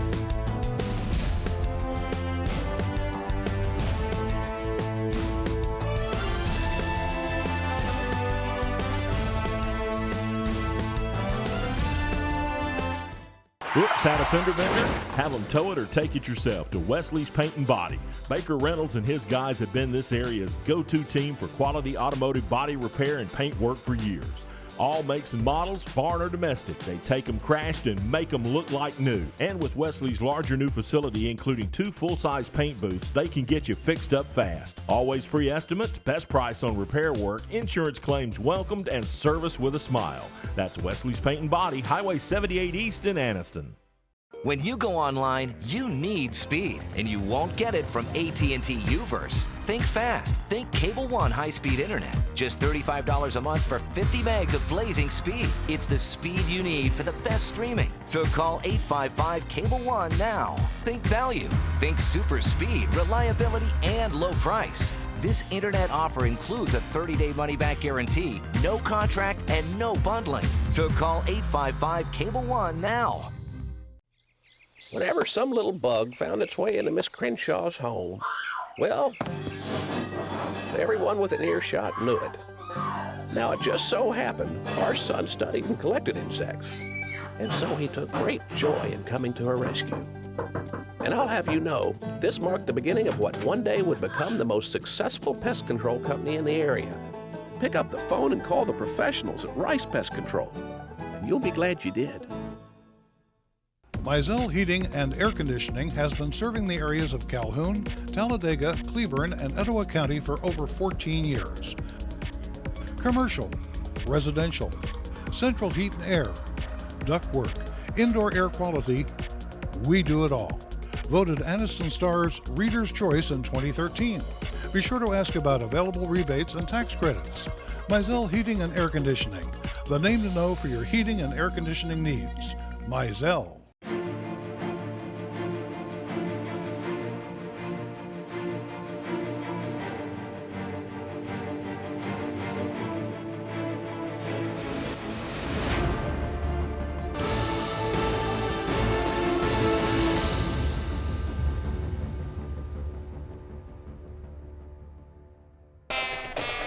Halftime in Glencoe. FNN's coverage of high school football. Cleburne County at the break on top by 1, 10-9. Jeff Ellison, Ty Parnell, Sarah Hampton with you on a Thursday night. Tomorrow night we'll be at White Plains for Weaver and the Wildcats of White Plains. There you see it. That's tomorrow night, our final telecast of the 2014 season. It will be Happy Halloween from Robertson Field. Right now on the field is the Cleburne County High School Marching Band. The band director is Doug Baker. Let's enjoy the Cleburne County Band.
The Cleburne County High School Marching Band at halftime. And so far, so good for the football team of Cleburne County as they lead 10-9 at the break over Glencoe. Our halftime activities will continue on the Friday Night Network.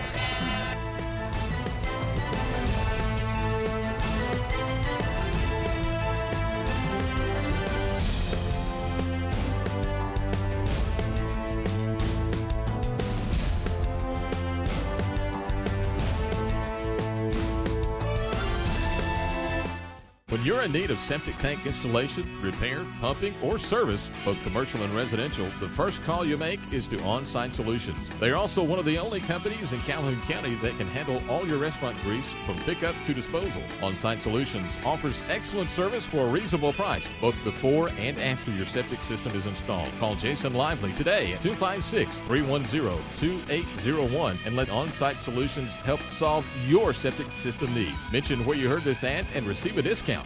Hi, I'm Curtis Skinner. Trust me, to win out here you have to have a team of experienced professionals behind you. The same kind of professionals you'll need after an automobile accident, and that's what you'll find at Skinner's Body Shop in Oxford. At Skinner Body Shop, you always get free estimates, and our dad's crew can fix it like new. Everybody's seen Bull around with our rollback ready to handle all your towing needs. We work with all major insurance carriers, so the next time you All right, enough of the details. Just come see my dad at Skinner Body Shop. At RMC, we love serving people in the small towns of Northeast Alabama. The lifestyle, the food, the people. But make no mistake, there's nothing small about the care we provide. In fact, we're a member of the UAB Cancer Network and have the Blue Distinction Award for cardiac care and are rated in the top 5% in the country by the Commission on Cancer. It's not about the size of the town. It's not about the size of the town. It's not about the size of the town. It's about the strength of our regional health system. Ooh, look at those toys. Insurance must be expensive. Nah. I bet he's got an Allstate agent. They can save you up to 30% more by bundling your policies. Well, his dog's stupid. Poodles are one of the world's smartest breeds. Bundle and save with an Allstate agent. Are you in good hands? Call Alan Parnell at 256-831-8887 at the Parnell Insurance Agency on Snow Street in Oxford and in Tallapoosa, Georgia. Halftime activities continuing. Cleburne County and Glencoe. The Tigers 8-1 overall. Glencoe 9-0. If they can win tonight, the Yellow Jackets, that is, be their first 10-0 regular season since 1979, 35 years ago, when Lyle Darnell was the head coach of Glencoe. But to do that, they've got to come back here in the second half and overcome this 1-point deficit, Ty. Yeah, and I said it right before we went off in the first half that this missed extra point for Glencoe may come back to haunt them, and it's haunting them right now, down 1 point. It could be tied up, and but still, I don't think it's going to change the play calling. I don't think it's going to change the tempo of this game at all. Glencoe doesn't really have to do anything different in the second half. Just do a few things that you do well, do it a little bit better, because Cleburne County is a little bit better than most teams you've played this year, and not just because they're a 4A team. They're a very talented 4A football team. So I feel like Glencoe in the second half, if they straighten up, they can come out on top of this one. The band director is Timothy W. Harris. Let's go back to the field, and here is the Glencoe High School Marching Band.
The Glencoe High School marching band at halftime. Cleburne County leads by 1 over the Yellow Jackets 10-9. We'll be back with more at halftime on FNN.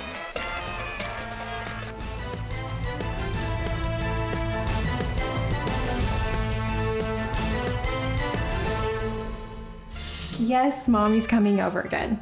Thank you for introducing us. Of course I love him. And he's never late. I'm just so happy. He always seems to know the right thing to do. It's not easy to find someone like that. Yes, I'm going to show him the shower. You're so bad. Oh, gotta go. Bye.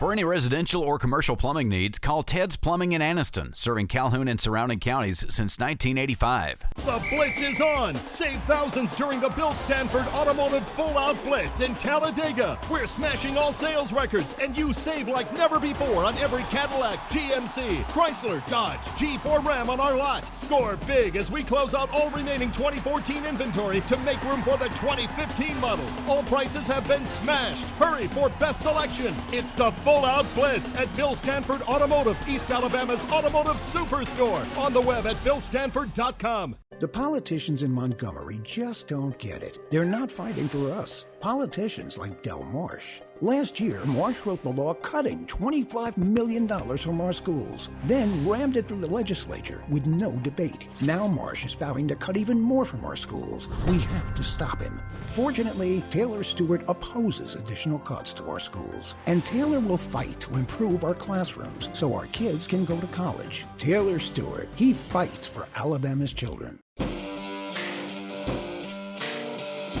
We build things that work the way you wish they would.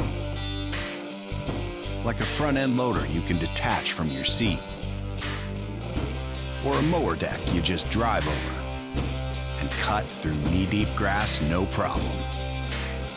Yep, we thought the same thing you did. That's why we build them this way. That's how we run. Nothing runs like a deer. And welcome back to Wilson Darnell Field. 10-9 Cleburne County leading Glencoe, and Sarah has caught up with Michael Short, head coach of the Tigers. Let's go to the field. Here's Sarah. Coach, you guys have the advantage right now. You have the lead. What is your plan to keep that lead?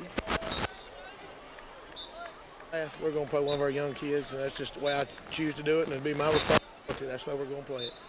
Okay, thanks so much. Good luck. All right, thanks, Sarah. If we heard him correctly, he's going to play, I guess, clear the bench in the second half. Yeah, he's going to get his young guys some playing time here in the second half, and and let them have a good game tonight. Get them some playing time, because once the playoff starts, they won't get to play much at all. So again, Coach Michael Short with Sarah there, and are you surprised by that? I kind of am, but heck, it's Coach Short's team. He can choose to run it however he wants to. If the competitive side wants you to keep your starters in and heck, win every game you play in. But I remember a game a couple years ago where Cleburne County is the last regular season game of the year. In the second half, they didn't play all their backups, but they played a good many of them, getting ready for the playoffs. So I don't know if Glencoe plans to do the same thing tonight, but we heard it straight from the horse's mouth. That's what Heflin has decided to do. So should shape up to be an interesting second half. It really will, just to see what is in store. All right, one more break and we'll be back with the third quarter kickoff from Glencoe on the Friday Night Network.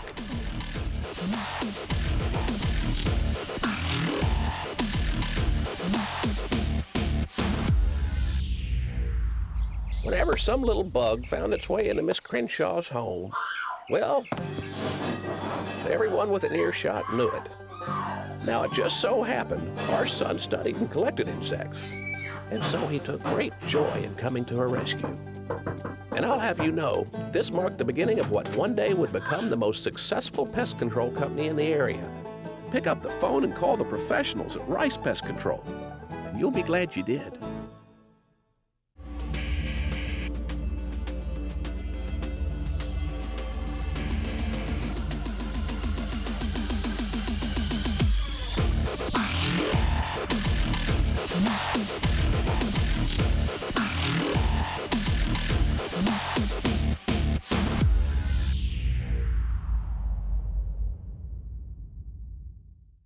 No tricks, just some sweet treats going on in October at Buster Mall Chevrolet in Heflin. And right now, get a free GM installed bed liner with the purchase of a new Chevy Silverado. And we're making room for the 2015s, so all 2014s will be sold at supplier pricing, plus you keep the rebate. And Buster Mall Chevrolet is donating $50 to the American Cancer Society Strides Against Breast Cancer for every new vehicle purchased. Come see us at Buster Mall Chevrolet in Heflin, and let's make a difference together on our fight against cancer. You see Glencoe coming back onto the field, and Cleburne County, both teams have returned to the playing surface, and we're about ready to play football once more, as once again Cleburne County will be moving on to the playoffs next week. Opening round, they'll be at L.E. Bell Field for their opening round matchup. And Glencoe will be right back here at Wilson Darnell Field for round one of the state high school football playoffs next week in classes 1 through 6. It's down to the final 32 next week, and we have one more regular season game headed your way from Robertson Field tomorrow night, airtime 6:30 for Weaver at White Plains, and Weaver still has playoff hopes. They'll need to win that one to keep their hopes alive. All right, here we go. It will be Cleburne County kicking to Glencoe to get the second half underway. Jack's kick is in the air. Jack's kick is fielded by Nunley at the 14. 25-30 down the near boundary at the 40, and out of bounds he goes at the 49-yard line, a 33-yard return. Now Glencoe will have the football first down near midfield. Well, a great return by Nunley here on this near side. There was an even better block around the 25-yard line. Great block to take out that one guy. That's one thing about returning the kick up the sideline. There's less people. It's harder for those guys on the far side of the field to get to you compared to running in the middle. So a great return to set up Glencoe on their own 49-yard line. Down by one with the football at the 49. Thomas Osment slipped down in the backfield, able to fall back to the line of scrimmage. It will be no gain on the play, however. Second down now and 10 upcoming for the Yellow Jackets. Coach Short said right before the second half started that he was planning on playing a good many backups here. I don't see many at all on the field right now, so maybe it'll be after this series, or maybe it just might be offensively. We don't know. But right now it's the same starting 11 that we saw in the first half. Second down now for Glencoe at their own 49. Just underway, third quarter. The Tigers from Heflin lead by just one. This is Stone. Stone has 3 as he crosses the 50 to the 48-yard line. There to make the stop was Alex Sandman again for Cleburne County. Stone picks up 3. Yeah, not a lot of running room at all for Stone on that far side. He kept it himself. The defensive end did a great job of staying home. Couldn't make the play himself, but he did force Stone back inside to where the help was with his linebackers. 3rd down and 7 at the 48. Stone wants to throw with time. Pass intended for Pace Osment. It's underthrown. It falls incomplete. There on the coverage was Noah Ware of Cleburne County. So 3 and out for Glencoe following the good kick return. Well, regardless of the coverage that time, Osment was coming open. It was zone coverage down the field. Osment was coming right over the top of the linebacker. The ball was just thrown short. So it was a well-run route. The ball just wasn't there. Pace Osment will punt it away. Jeremiah Blake set to return the Osment punt. And now they will fake it. The pass is tipped high into the air, and it's intercepted by Cleburne County and returned up near the 48-yard line with the INT is Chad Brown, and Ty, that ball was tipped. It was tipped. It was a great heads-up play that time by Cleburne County. You saw the shift from Glencoe. They shifted this time. The ball was tipped. I couldn't quite get a number on it. 2 guys had the chance to pick it off that time. You see, I believe that was number 23 for Cleburne County, Jeremiah Blake. Of all people to catch it, Blake with the ball in his hands. He's a dangerous man. So it's now 1st and 10 for Cleburne County at their own 48-yard line. Excuse me, that was Chad Brown on the interception. And Horn is now in at quarterback, and yeah, we do see some new faces on the offensive side of the ball for Cleburne County. And the ball carrier on the 1st down play, that was Jason Henson, and he'll lose about 4 yards back to the 44. Yeah, not a lot of running room over there on that far side. Henson, as soon as he got the ball in his hand, was having to run away from black jerseys. So 2nd and 14 right now for Heflin. If they do have this new personnel, and I wonder if that's going to change their play calling at all. And again, Brandon Horn just moved from running back to quarterback, replacing Paget, and Horn wants to throw. Now he wants to run, and he does for 2 yards, and that's about it. There to drop Horn after a 2-yard pickup is Mason Brown. Also there was Luke Mackey. It's going to be 3rd down and long for Cleburne County. We'll call it the 46-yard line. Horn was looking to throw that time, but he ended up running. You know, he's more dangerous when he runs the ball. We haven't seen him throw the ball yet, so we don't know how strong his arm is. But that time you saw they were looking for Blake on the near sideline. Glencoe had him double covered with 2 guys stacked on top of each other. It was a very interesting look that time defensively. And now Brock Swafford is in at quarterback, and Swafford with time will air it out deep downfield. He's got Blake out there, and Blake's got the football. Pass was underthrown, but still Blake was able to haul it in at the 20-yard line. That's a big 3rd down and 12 conversion. That play goes for 35 yards. Well, sometimes on those fade routes, it's always better on a fade route to throw the ball short. That way you allow your guy to come back and fight for the football. If you overthrow him, he doesn't have a chance to get it. If you underthrow it too short, it's going to be picked off. That time it was thrown just short enough to where Blake could go up and make an athletic play for the ball. So Swafford comes in and a big pass play, and now Swafford goes out and Horn is back in at quarterback. They snap it back to Horn, and he gets about 3 down to the 17-yard line, and from there it will be 2nd down and 7 yards to go. Again, Mackey there to make the play defensively. 2nd down and 7 at the 17-yard line. Cleburne County leading by 1. They've taken their first possession here of the second half, and they've moved now down inside the red zone. Horn will take. Horn will run. Horn is inside the 10, down to the 8. Now there is a penalty marker down, thrown by the referee in the backfield, so they may bring this one back, and I think they will. They've got a hold upcoming on Cleburne County. Yeah, it was a good run by Horn that time, but it was aided by a hold. Now they're going to back Heflin up this time. So let's. Here's Joey Milliken with the call. Holding on the offense. That's a 10-yard penalty. Spot of the foul. Replay 2nd down. So that is a spot foul, and they will move it back to the 27-yard line. And from there, Cleburne County will scrimmage. Second down and long for. And look down here to the bottom Tigers. of your screen. Jeremiah Blake is all by himself out here, and definitely a passing situation, but they're not going to throw it. Swafford back in at quarterback. Horn moves to the running back position, and Horn gets the call, and he takes it down to the 23-yard line. Marshall Griffin was there to make the stop, along with a host of other black jerseys. Third down now. We'll call it about 12, 13 yards maybe for Cleburne County. Yeah, and here was with third and long. You know, you don't know if Cleburne County will go for it on fourth down. You know, we saw him kick a field goal earlier with the kicker had plenty of leg extra. So I feel like here they go to Blake. Swafford throws it into the end zone. Battle for it. Good coverage intended for Blake.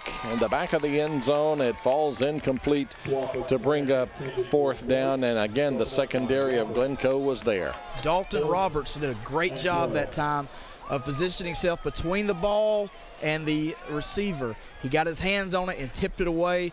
You can't ask your defensive back to make a better play than that. You'll see it right here. The ball was floated up in the air. Just throw it to the back of the end zone. Let your receiver go make a play. And you'll see that time 23 on 23. The black jersey was Robertson at one that time. Fourth down.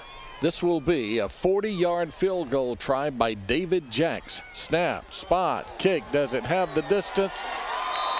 It is no good. It's wide right, no good. So the score holds. Glencoe trails by 1, 10-9. 7:23 remaining here in the third quarter. We've had a scoreless second half. The undefeated Glencoe Yellow Jackets now with the football at their own 23-yard line. Dylan Stone remains in at quarterback, and they'll line up on this first down play. You see to the left of your screen the three wide receivers to the near side. Yeah, we see the three wide receivers down here, but I don't expect them to throw the ball to them at all. I feel like this is going to be a tempo drive, not a tempo drive, a very tough drive right now as we see Stone keep the ball. And Stone keeps the ball, and Stone loses about a yard. Back to the 22-yard line. It will be second down and 11 yards to go. That was Thomas Corcoran. How many times have we called the name Corcoran tonight? But again, making another stop. Corcoran's a great player. He's made some big plays tonight, and it feels like he's been all over the field. That time he did a great job of hanging on to Stone. Stone was spinning away. Looked like he might get out of that tackle, but the strength of Corcoran that time to keep his hands on Stone. Second down and 11. Stone wants to throw, does throw. Pass is caught. Willis has the football at the 34-yard line. He goes out of bounds. That should be enough for a first down. Willis caught the ball about 6 yards downfield, turned it up and pick up the first down. You'll see this time right here, he was the tight end on the near side. He just ran a little out route into the flats, caught the ball, picked up about 15 yards. A great play there on second down to pick up the first down. At the 34-yard line. Just sailing right along here in the third quarter. Clock continues to wind down as we midway through the frame. Thomas Osment, not much this time. Just a yard and nothing more. At the 35-yard line, Tyler Berry made the tackle. Yeah, that time you could watch the Heflin linebackers. They knew exactly who was going to get the ball. It was either going to be number 7 or number 5. Anytime that number 7 opens wide like he's reading that defensive end, it's either going to be 5 or 7 and coming off the edge. That time they were ready for number 5, and they made the play after about a 2-yard gain. Yard and a half. Michael Short, head coach of Cleburne County, 1979 graduate of Cleburne County High. Stone wants to throw on second down. He does. Osment, the intended receiver on the near side. It falls incomplete. A little bit high on the toss. Third down now and 9. A little high. It was a good route run by Osment that time. He got just past the sticks for a first down, turned around. The ball was thrown a little bit over his head. Couldn't quite go up there and get it.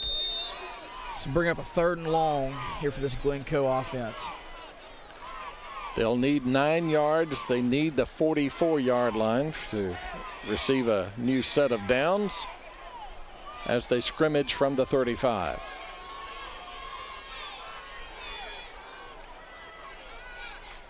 Wanting to throw, swing pass. Thomas Osment, 40, fights his way, dives toward the first down marker. He will be close. It was a great play that time, drawn up by Coach Osmond on the sideline.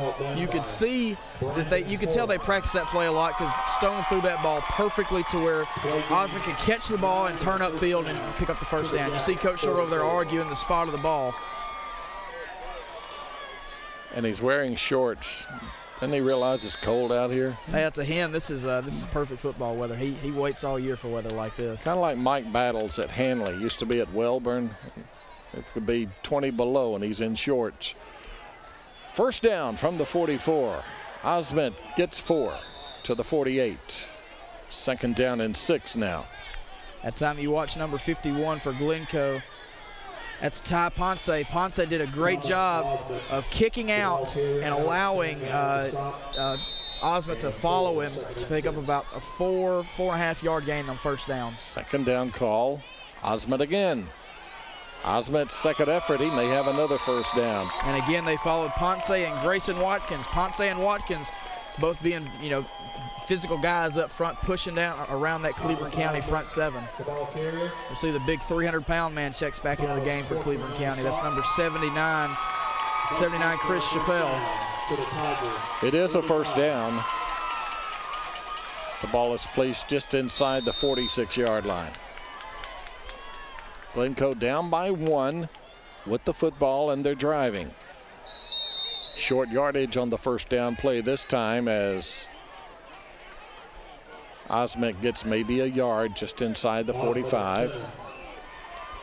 Jeff, that's the exact same play we've seen run the last 2 times. That time Osment cut it up. Instead of following his blockers, he cut it up into about the 2-hole instead of the 4-hole, and there wasn't a whole lot of running. The play didn't look like it was designed to go there. Second down and 9.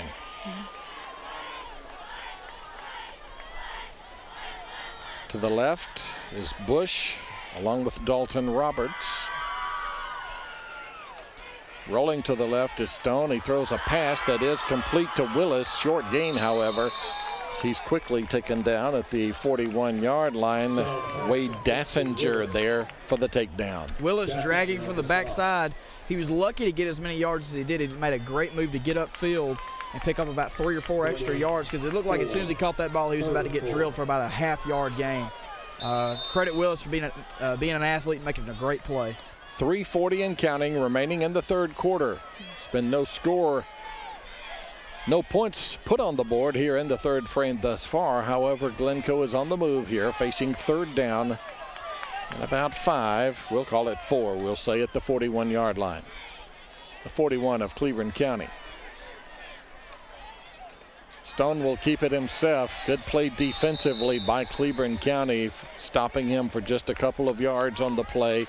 It will be fourth down. No hesitation here. Looks like Coach Osmond will bring in his punting bring in the punting team. Yeah, I doubt he will fake it again this time like he did on that last punt. No.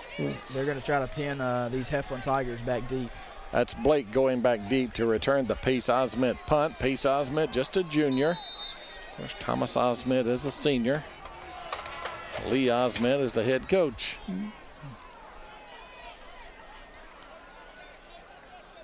Good snap.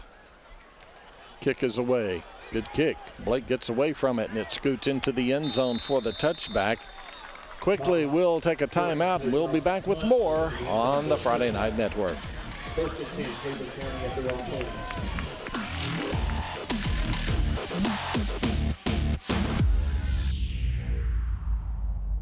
Every security system has motion sensors, but how do you know what causes the motion?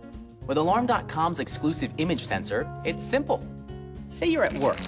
When your home's wireless image sensor detects motion, it sends you a snapshot, so you know it's your dog walker, your kids, your brother Jim. It works at night, and when your system's armed or disarmed. Make sure your home is powered by Alarm.com and see what's going on. Alarm.com. Your home in your hands. For sales, service, and installation, call Systems by Design. Simply smart security. And welcome back. 1st and 10 for Cleburne County at the 20 following the touchback. And Cade Clark gets the call on first down and picks up 4 yards to the 24. And here we go with 2nd down and 6. Horn near a first down. He has it. At the 30-yard line, that should be enough, and it is, to move the chains. That time we saw Horn keep the ball himself, almost a counter look. The running back comes across to the left. He keeps the ball back to the right, follows his H-back and the backside guard into the, it's about a 4-hole, yeah, that's to the right. It was a 4-hole carry. Turned it up and picked up the first down. So 2 plays and first down for Cleburne County here on their second drive of the second half. Playoffs next week. Cleburne County will open at home against Westminster Christian. That will be the opponent for the Tigers next week at Ellie Bell Field. Horn spins his way to the 36 for a pickup of 5. Second down and 5 as we move near the 1-minute mark here in the third quarter. Jeff, I've got an update from the Louisville-Florida State game. Louisville just kicked a field goal to go up 24-7 and then stopped Florida State on 4th down, so they have the ball right back.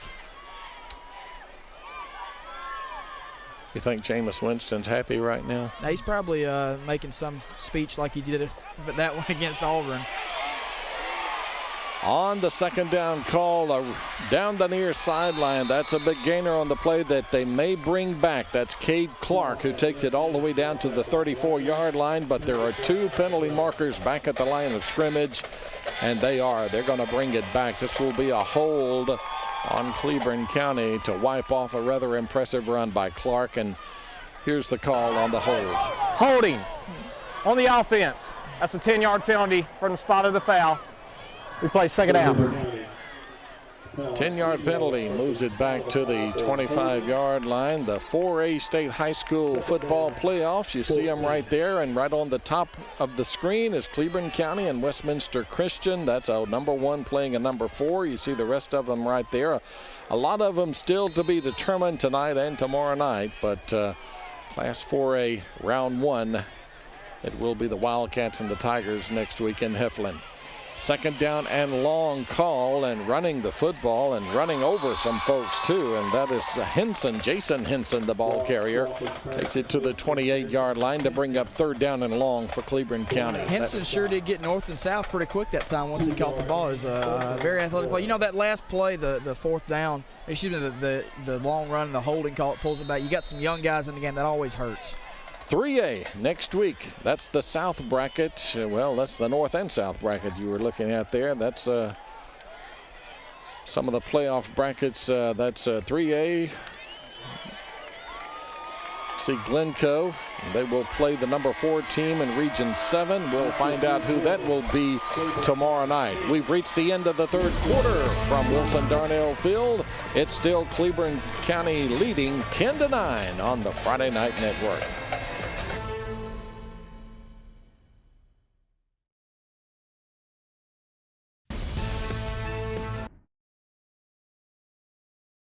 Have you got the new car itch but don't want to take the plunge with a brand new car? How about getting the most car for the money at Avery Auto Sales? They have a large selection of cars with even some 2014s in the mix. And if you're worried about your credit, don't. They can help get you back on your credit feet with guaranteed approval. Check them out online at AveryAutoSales.net. Then when you see something you like, call them at 256-835-8897 for a test drive. Or just go by. Avery Auto Sales is located on Highway 78 East between Highway 78 and Snow Street in Oxford. That's Avery Auto Sales.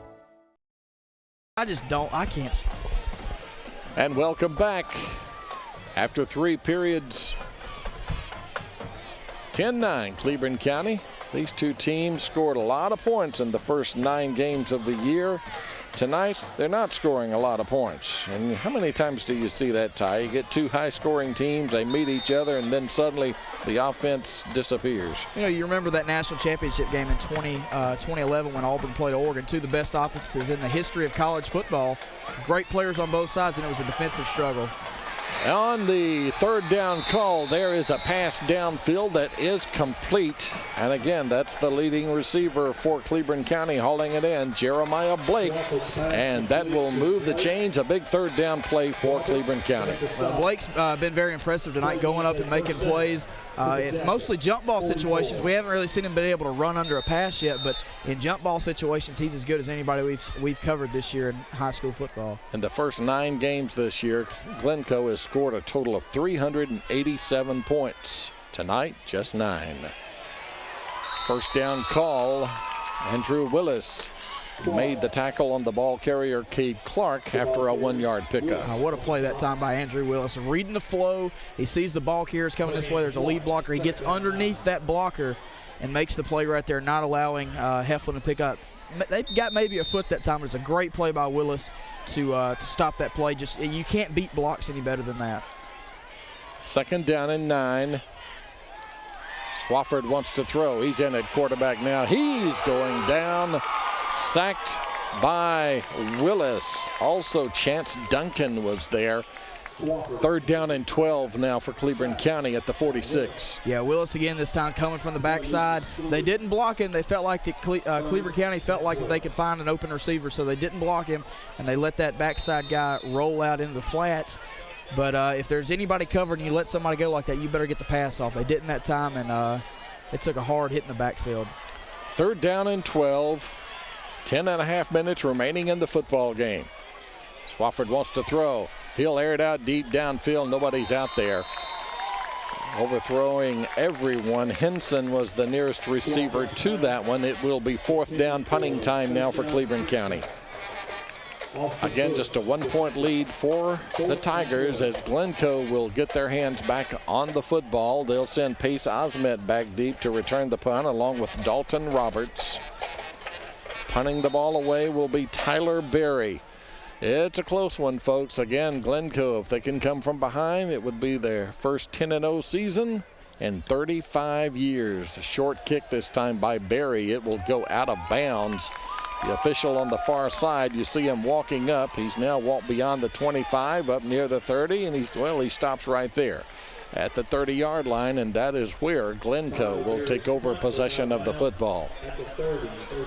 When you see these last 2 drives for Cleburne County, they've both had long pass plays and a few run plays in between, but they've sputtered out once they get into Glencoe territory. The Glencoe defense, give credit where it's due. They've done a great job of standing strong once Cleburne County gets in their area. So let's see if Glencoe can answer with some points right now to take the lead here in the 4th quarter. Stone will take and give to Osmet. He's going nowhere. I'll tell you, this defense, we talked about it early on tonight that Cleburne County, their strength is stopping the running game. And, Osmet's had some good runs tonight, but for the most part, this Cleburne County defense, they've been there. Yeah, they've kept them in check for the most part tonight. And we said it earlier that it's always great to get to watch the strength on strength, but it's almost like baseball where good pitching will beat good hitting most of the time. And so far that's been the case tonight. This good defense for Cleburne County has won most of the battles up front. 2nd down and 9 at the 31. Stone. Pass. Osment. Incomplete.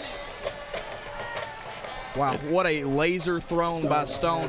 Osment was open down the far sideline. That was a bullet. That ball didn't have much arc on it at all. Just see if you can see it right here in the replay. He steps up in the pocket, throws a laser. Look at that. 40 yards. The ball probably didn't get above 30 feet. What a throw. 3rd down and 9 for the Yellow Jackets. Yeah, you hear me complimenting like it was a completed pass. It was an incomplete pass overthrown, but I was very impressed with the arm strength that time of Stone. Play clock is under 10. Play clock is at 5.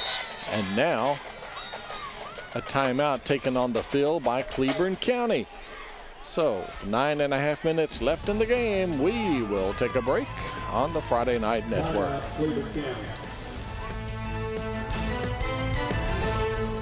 Being a doctor, I know the symptoms of a heart attack. To experience them yourself is something completely different. When I woke up with severe pain in my arms and chest, I hesitated. When the pain persisted, I chose RMC. Thanks to RMC's staff and Dr. Yamamura, my bypass surgery was a success. It's comforting to know we have quality doctors right here in Calhoun County.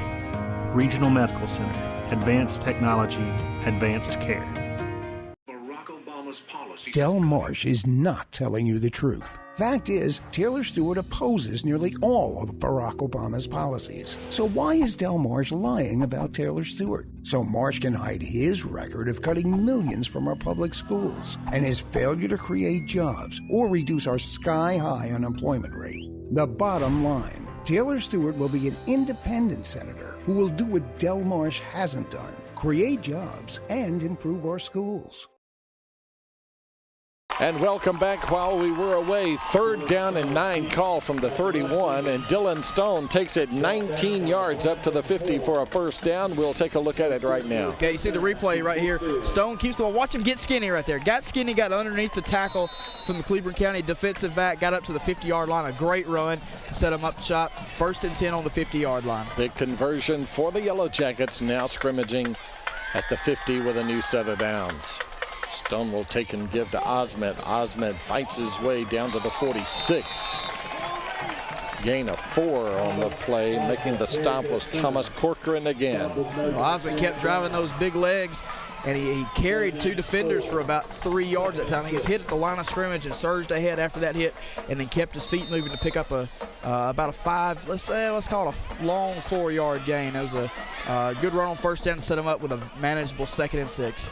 Clock keeps running down here in the 4th quarter, near the 8.5-minute mark. Stone runs it himself. First down yardage inside the 40 to the 37. I feel like Glencoe has found their rhythm right now on this read option. They were struggling earlier, but they've done a lot better this time. After that long run by Stone, it sprung them here for 3 plays straight. They've picked up 4 yards or more on every one of them. Terrence Thompson in to make the stop for the team wearing the white jerseys. First down now for Glencoe at the 37-yard line of Cleburne County. Yeah, Jeff, when we talked about substitutions, the second half, we still see this starting defense for Cleburne County out on the field, so no changes defensively for Heflin. Stone wants to throw. He's going down. He's sacked back outside the 41. Well, they'll put him down at the 41-yard line. And that's going to be a loss of about 4 on the play. Yep, that's number 20, Chad Brown, came from the outside, got his hands around Stone's waist and just slung him down. It's going to be a 2nd and 15, 2nd and 14. Definitely changes your play calling when you're used to running the read option right now, but we've seen tonight, Glencoe can throw the football. They just choose not to sometimes, most of the time. 4 wide receivers into the game, 3 to the right, 1 to the left, and Stone wants to throw, and he does. This pass is caught down near the 30-yard line. On the receiving end was Dalton Roberts. Be short of the first down now. 3rd down upcoming, 3rd and about 4 for the Yellow Jackets. Yeah, this is 4-down territory right here, Jeff. That was a laser thrown over to the right side, right on top of the 30-yard line. Just a very crisp route and a good throw. Set up a manageable 3rd down right now. At the 31, they need the 27. Down near the 7-minute mark. Cleburne County led by 1 at halftime. No one has scored here in the second half, and that's a first down for Glencoe.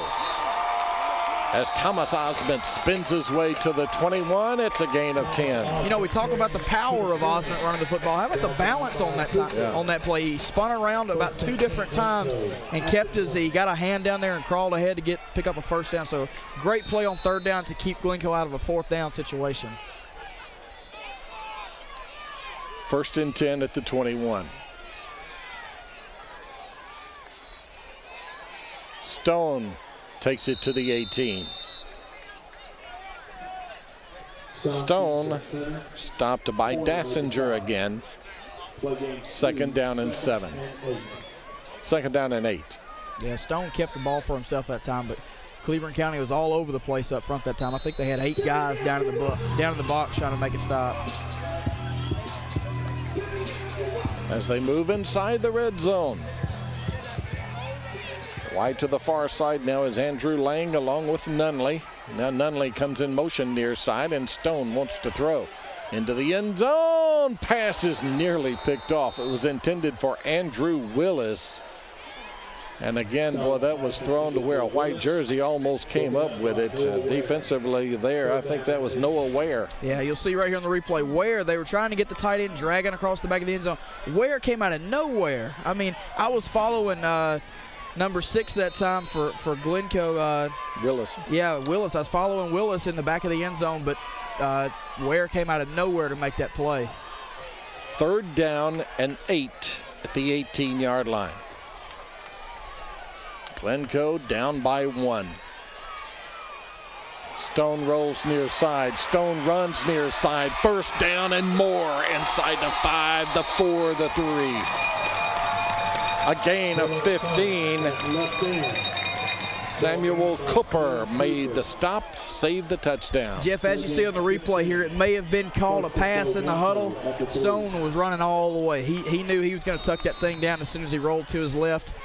Picked up a big first down to put him up in first and goal situation right now. Let's see if they can put some points on the board. At the 3, Osment did not get in. He rolled into the end zone, but they say his shoulder hit the ground at about the 1-yard line to bring up second down and goal. A note to remember right here, that was a high snap that time. Probably the first one we've seen tonight, but here on the goal line, number 54, the center for Glencoe, Austin Britt's, his stance is getting wider and wider as they get close to the end zone. There's another little high snap.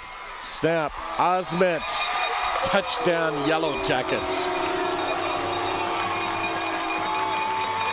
Osment scores his second touchdown of the evening, and for the first time tonight, Glencoe has the lead. They've trailed the whole game. You see Osment that time takes a handoff. Man, he was met at about the 1-yard line by about 3 white shirts.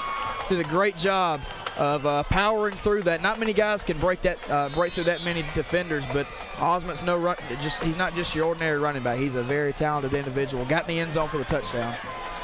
The Jackets lead by 5, and they'll go for 2. Pace Osment goes in motion. Stone, pass, wide open. Wow. Andrew Willis. 2-point conversion is good. Glencoe moves on top, 17-10 on the Friday Night Network.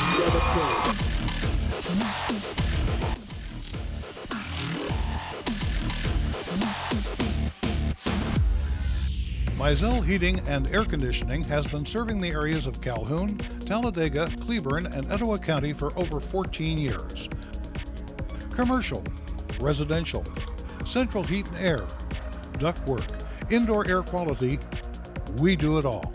Voted Anniston Star's Reader's Choice in 2013.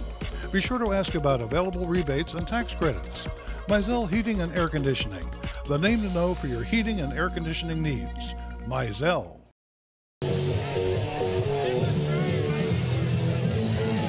17-10, Glencoe. The only points of the second half. The touchdown, the 2-point conversion has given the Yellow Jackets the 7-point advantage with 5 minutes to go in the football game. Cleburne County will get their hands back on the football with a chance to answer now.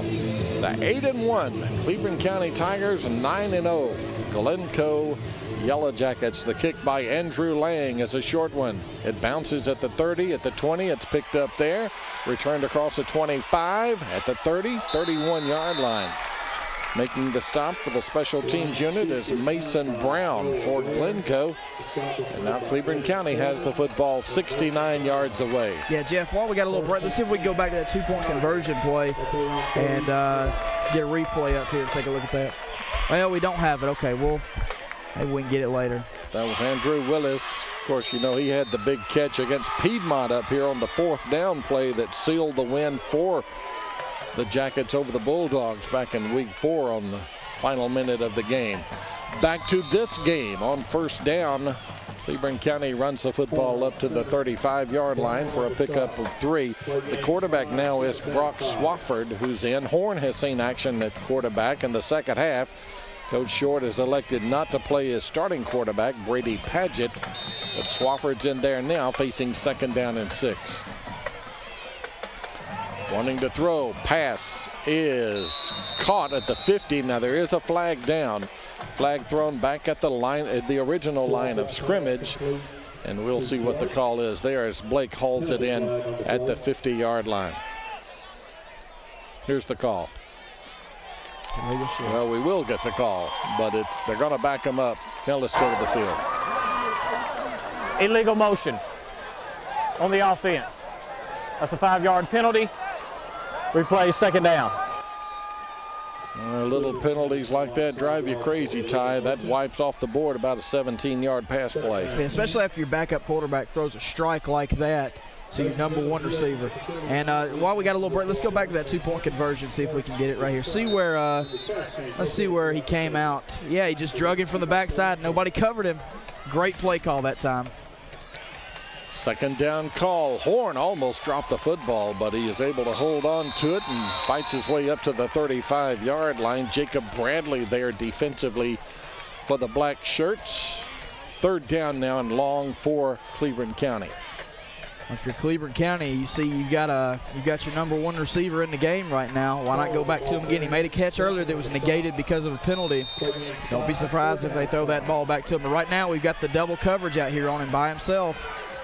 You see Pace Osmond, number 10, creeping out, splitting the difference between the two guys. He's creeping out here a little further.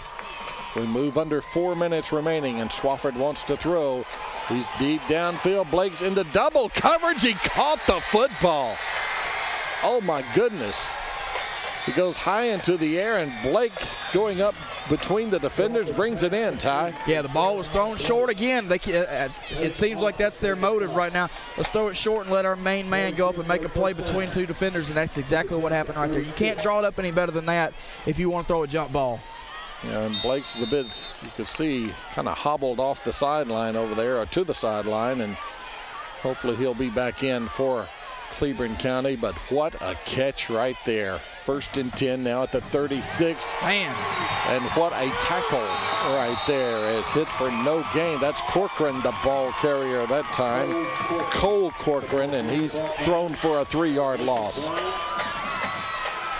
Yeah, that time Taylor Daughtery that time came in and made a big play in the back. That's a different look. We haven't seen Cleburne County go with a double wing set yet. That time they brought a man in motion and handed it to the fullback underneath when the wingback led up in the hole. If I'm Cleburne County, I'm not going back to that anytime soon. That didn't work out too well for you. 2nd down and 14. Swafford gives to Horn. Horn is to the 37 for a gain of 3. It will be 3rd down and 11. We move under 3 minutes remaining. You see on the graphics at the top of your screen, underneath Cleburne County, you see the 2 white lines. Obviously, that indicates they have 2 timeouts remaining, and we're getting down to cases here, folks. 3rd down and 11. Cleburne County down by 7 with the football at Glencoe's 37-yard line. Well, you know they're going for it. This is 4-down territory right now. It's just a matter of what Cleburne County wants to do right now. They need the 26. Pass incomplete. Intended for Horn down near the 1st down marker. And it will bring up 4th down. He had number 3, Brandon Horn, was open. God, he was open. Had he caught the ball, he could have turned up and picked up the 1st down. Instead, the ball was overthrown. And I felt like as soon as it left his hand, it may be intercepted. But as we can see, it didn't. It was not caught. And let's see if Blake comes back into the game.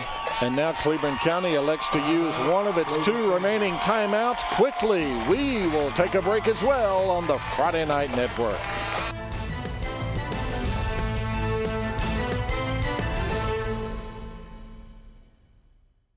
No tricks, just some sweet treats going on in October at Buster Mall Chevrolet in Heflin. And right now, get a free GM installed bed liner with the purchase of a new Chevy Silverado. And we're making room for the 2015s. So all 2014s will be sold at supplier pricing, plus you keep the rebate. And Buster Mall Chevrolet is donating $50 to the American Cancer Society Strides Against Breast Cancer for every new vehicle purchased. Come see us at Buster Mall Chevrolet in Heflin, and let's make a difference together on our fight against cancer. And welcome back to Glencoe, Alabama. Jeff Ellison, Ty Parnell, Sarah Hampton down on the field, and we're getting down to cases, folks. The old nitty-gritty. 4th down and 11 for Cleburne County. They need the 26-yard line as they scrimmage from the 37-yard line, down by 7. Here we go. Swafford wants to throw. Pass deep downfield. Nobody's out there. It's incomplete. Well, the closest receiver to that one was Jeremiah Blake, but it was thrown behind him, Ty. Yeah, Blake lined up in the slot this time. They threw it deep. I don't know if the quarterback could really see where he was at the time because the ball was not thrown anywhere near Blake. But here comes Glencoe on the field to take over and wrap this thing up. They need to get one first down. If they get one, it's just like the game against Piedmont. Get one first down and the game is over. Yeah, and these Glencoe fans, they are smelling a 10-0 season. They are just that close. Stone. This is Osment. Still on his feet. There goes Osment to the 50-yard line. That's going to be a first down.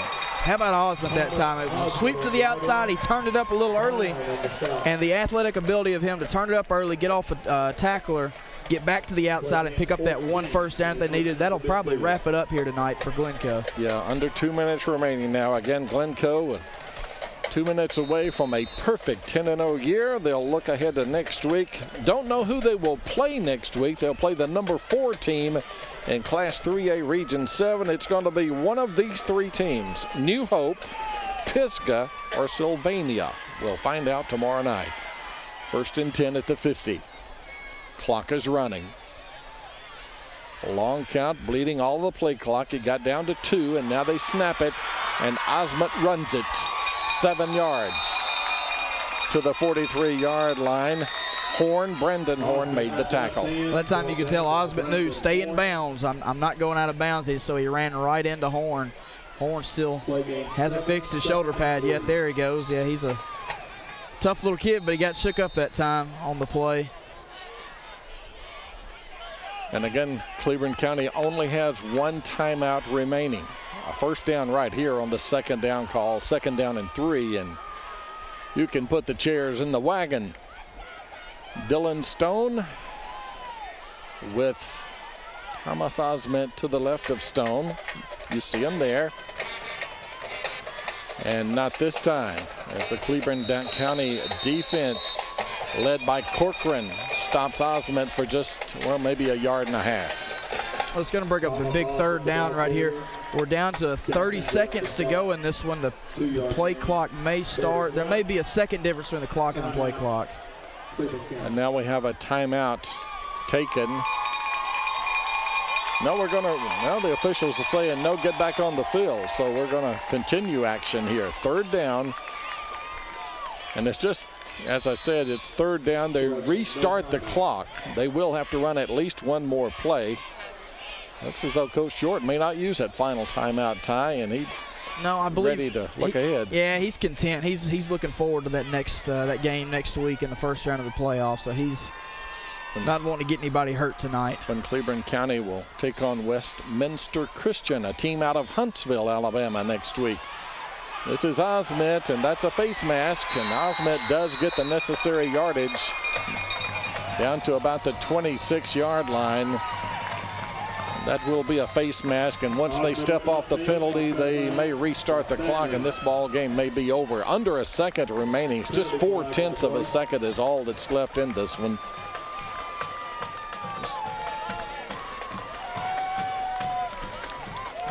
Joey Milliken, the referee here tonight, in the white hat. Tell you, this crew, they've done a good job, Ty. They have done a great job, and in big games like this, sometimes you'll see that officials. Personal foul, face mask on the defense. That's 15-yard penalties. Results in the first down. Officials will let themselves be known a little too much. Tonight they let the kids play. You hear the fans in the stands say that all the time. Hey, let the kids play. Well, they did it tonight, and they did a great job. Yeah, they really did. So they're going to restart it here, as according to the official over here. They got to run the play. I'm sorry, he got out of bounds, and they're going to just take a knee. There it is. And the Glencoe Yellow Jackets, a perfect 10-0 in 2014. First time Glencoe has had an undefeated season since I was a high school graduate, 1979. That was the year, by the way, that Glencoe went 12-1, lost in the semifinals of the state playoffs to Colbert County. And being the Auburn fan that you are, Ty, Colbert County went on and, they tied. They had a tie in the state championship game to Jackson High School, and there was a tight end for Colbert County by the name of Ed West that played at Auburn. West, yep. But that was, boy, am I old. That was 35 years ago. We're going to take a break, and we'll be back and maybe get some words with winning head coach Lee Osment. Again, you see it, the Yellow Jackets win by 7 on the Friday Night Network.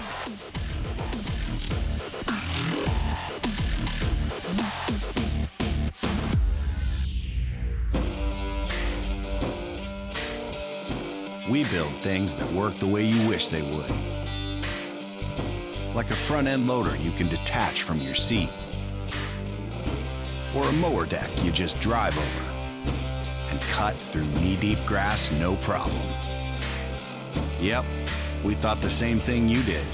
That's why we build them this way. That's how we run. Nothing runs like a deer. Knowing what's going on in your house when you're away is difficult, but Alarm.com's video monitoring makes it simple. Say you're at work. With live streaming video from your house, you can see that the kids got home okay. Check in on your pets. And look in on your baby. Nice boat.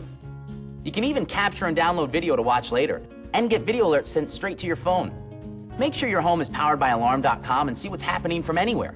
Alarm.com, your home in your hands. Call Systems by Design. Simply smart security. The Blitz is on! Save thousands during the Bill Stanford Automotive Full-Out Blitz in Talladega. We're smashing all sales records, and you save like never before on every Cadillac, GMC, Chrysler, Dodge, Jeep, or Ram on our lot. Score big as we close out all remaining 2014 inventory to make room for the 2015 models. All prices have been smashed. Hurry for best selection. It's the Full-Out Blitz at Bill Stanford Automotive, East Alabama's automotive superstore. On the web at billstanford.com. Ooh, look at those toys. Insurance must be expensive. Nah. I bet he's got an Allstate agent. They can save you up to 30% more by bundling your policies.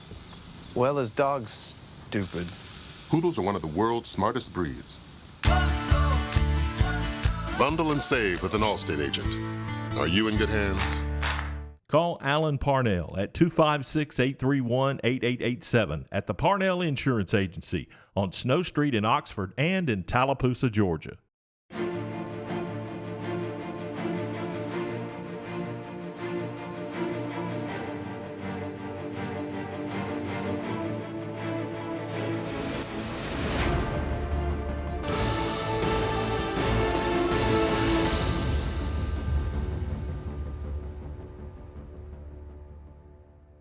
And once again, congratulations to the Glencoe Yellow Jackets, 10-0 on the year, winning by 7 tonight over Colbert County. And Sarah is with a very happy Coach Lee Osment.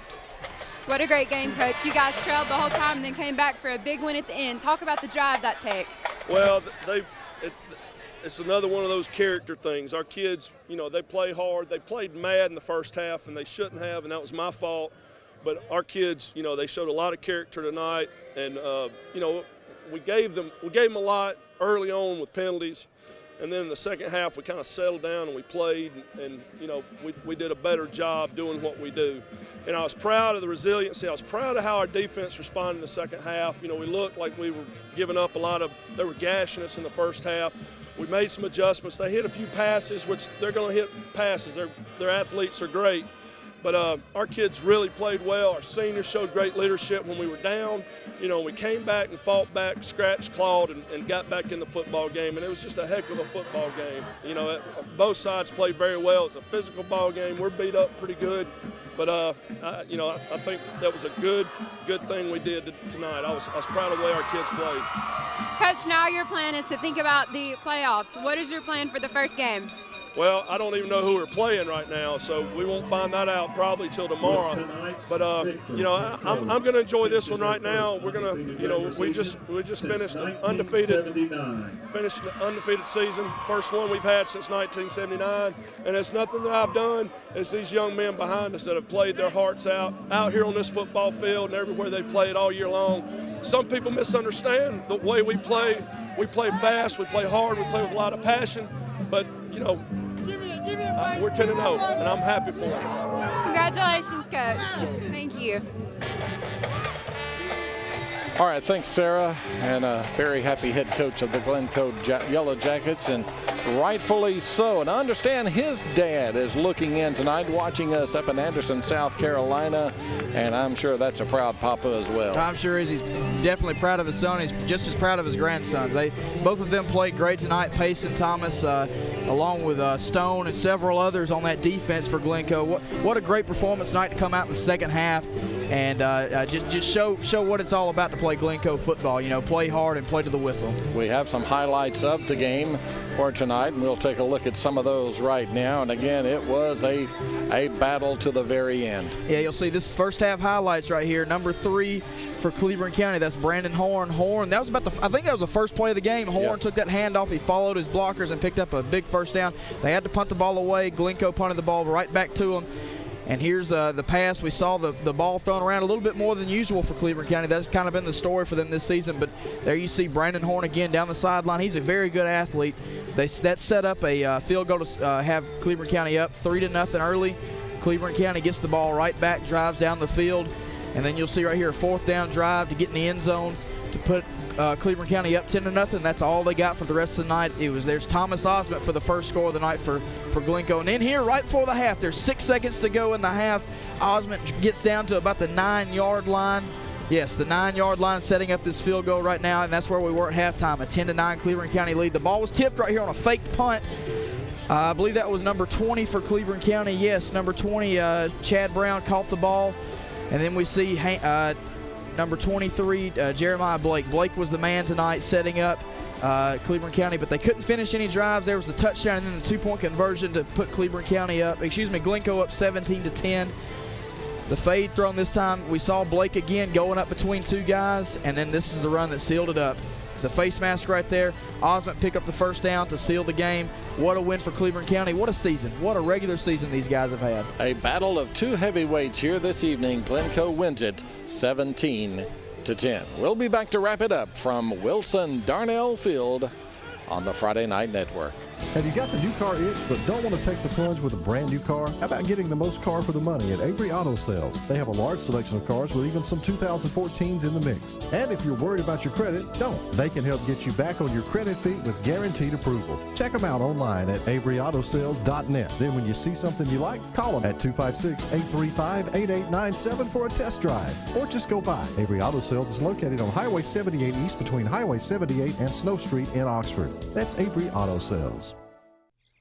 Whenever some little bug found its way into Miss Crenshaw's home, well, everyone with an earshot knew it.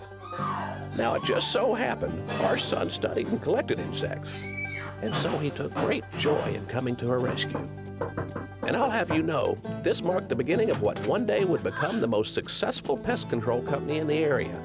Pick up the phone and call the professionals at Rice Pest Control, and you'll be glad you did. No tricks, just some sweet treats going on in October at Buster Mall Chevrolet in Heflin. And right now, get a free GM installed bed liner with the purchase of a new Chevy Silverado. And we're making room for the 2015s. So all 2014s will be sold at supplier pricing, plus you keep the rebate. And Buster Mall Chevrolet is donating $50 to the American Cancer Society Strides Against Breast Cancer for every new vehicle purchased. Come see us at Buster Mall Chevrolet in Heflin, and let's make a difference together on our fight against cancer. The politicians in Montgomery just don't get it. They're not fighting for us. Politicians like Del Marsh. Last year, Marsh wrote the law cutting $25 million from our schools, then rammed it through the legislature with no debate. Now Marsh is vowing to cut even more from our schools. We have to stop him. Fortunately, Taylor Stewart opposes additional cuts to our schools, and Taylor will fight to improve our classrooms so our kids can go to college. Taylor Stewart, he fights for Alabama's children.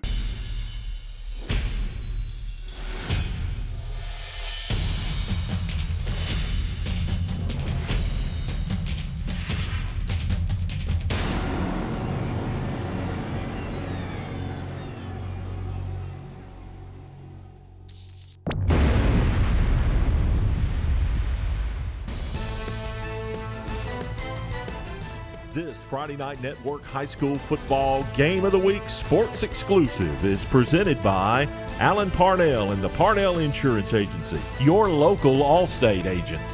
By Avery Auto Sales in Oxford, for like new cars at used car prices.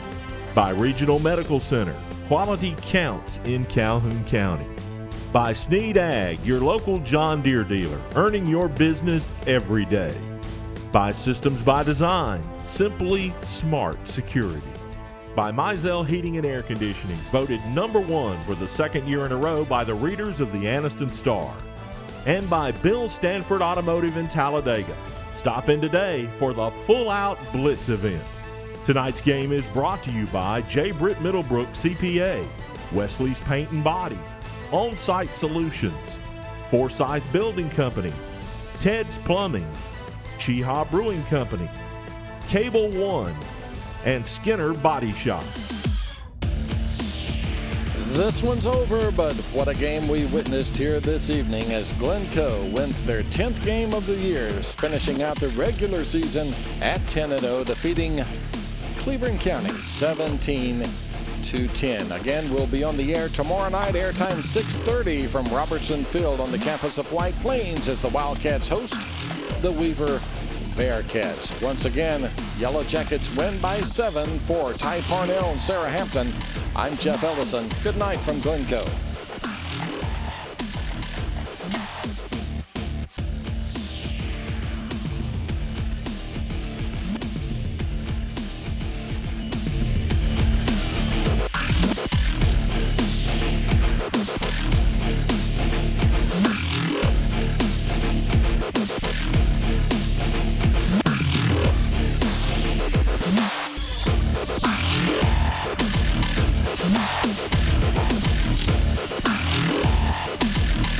We'll be right back.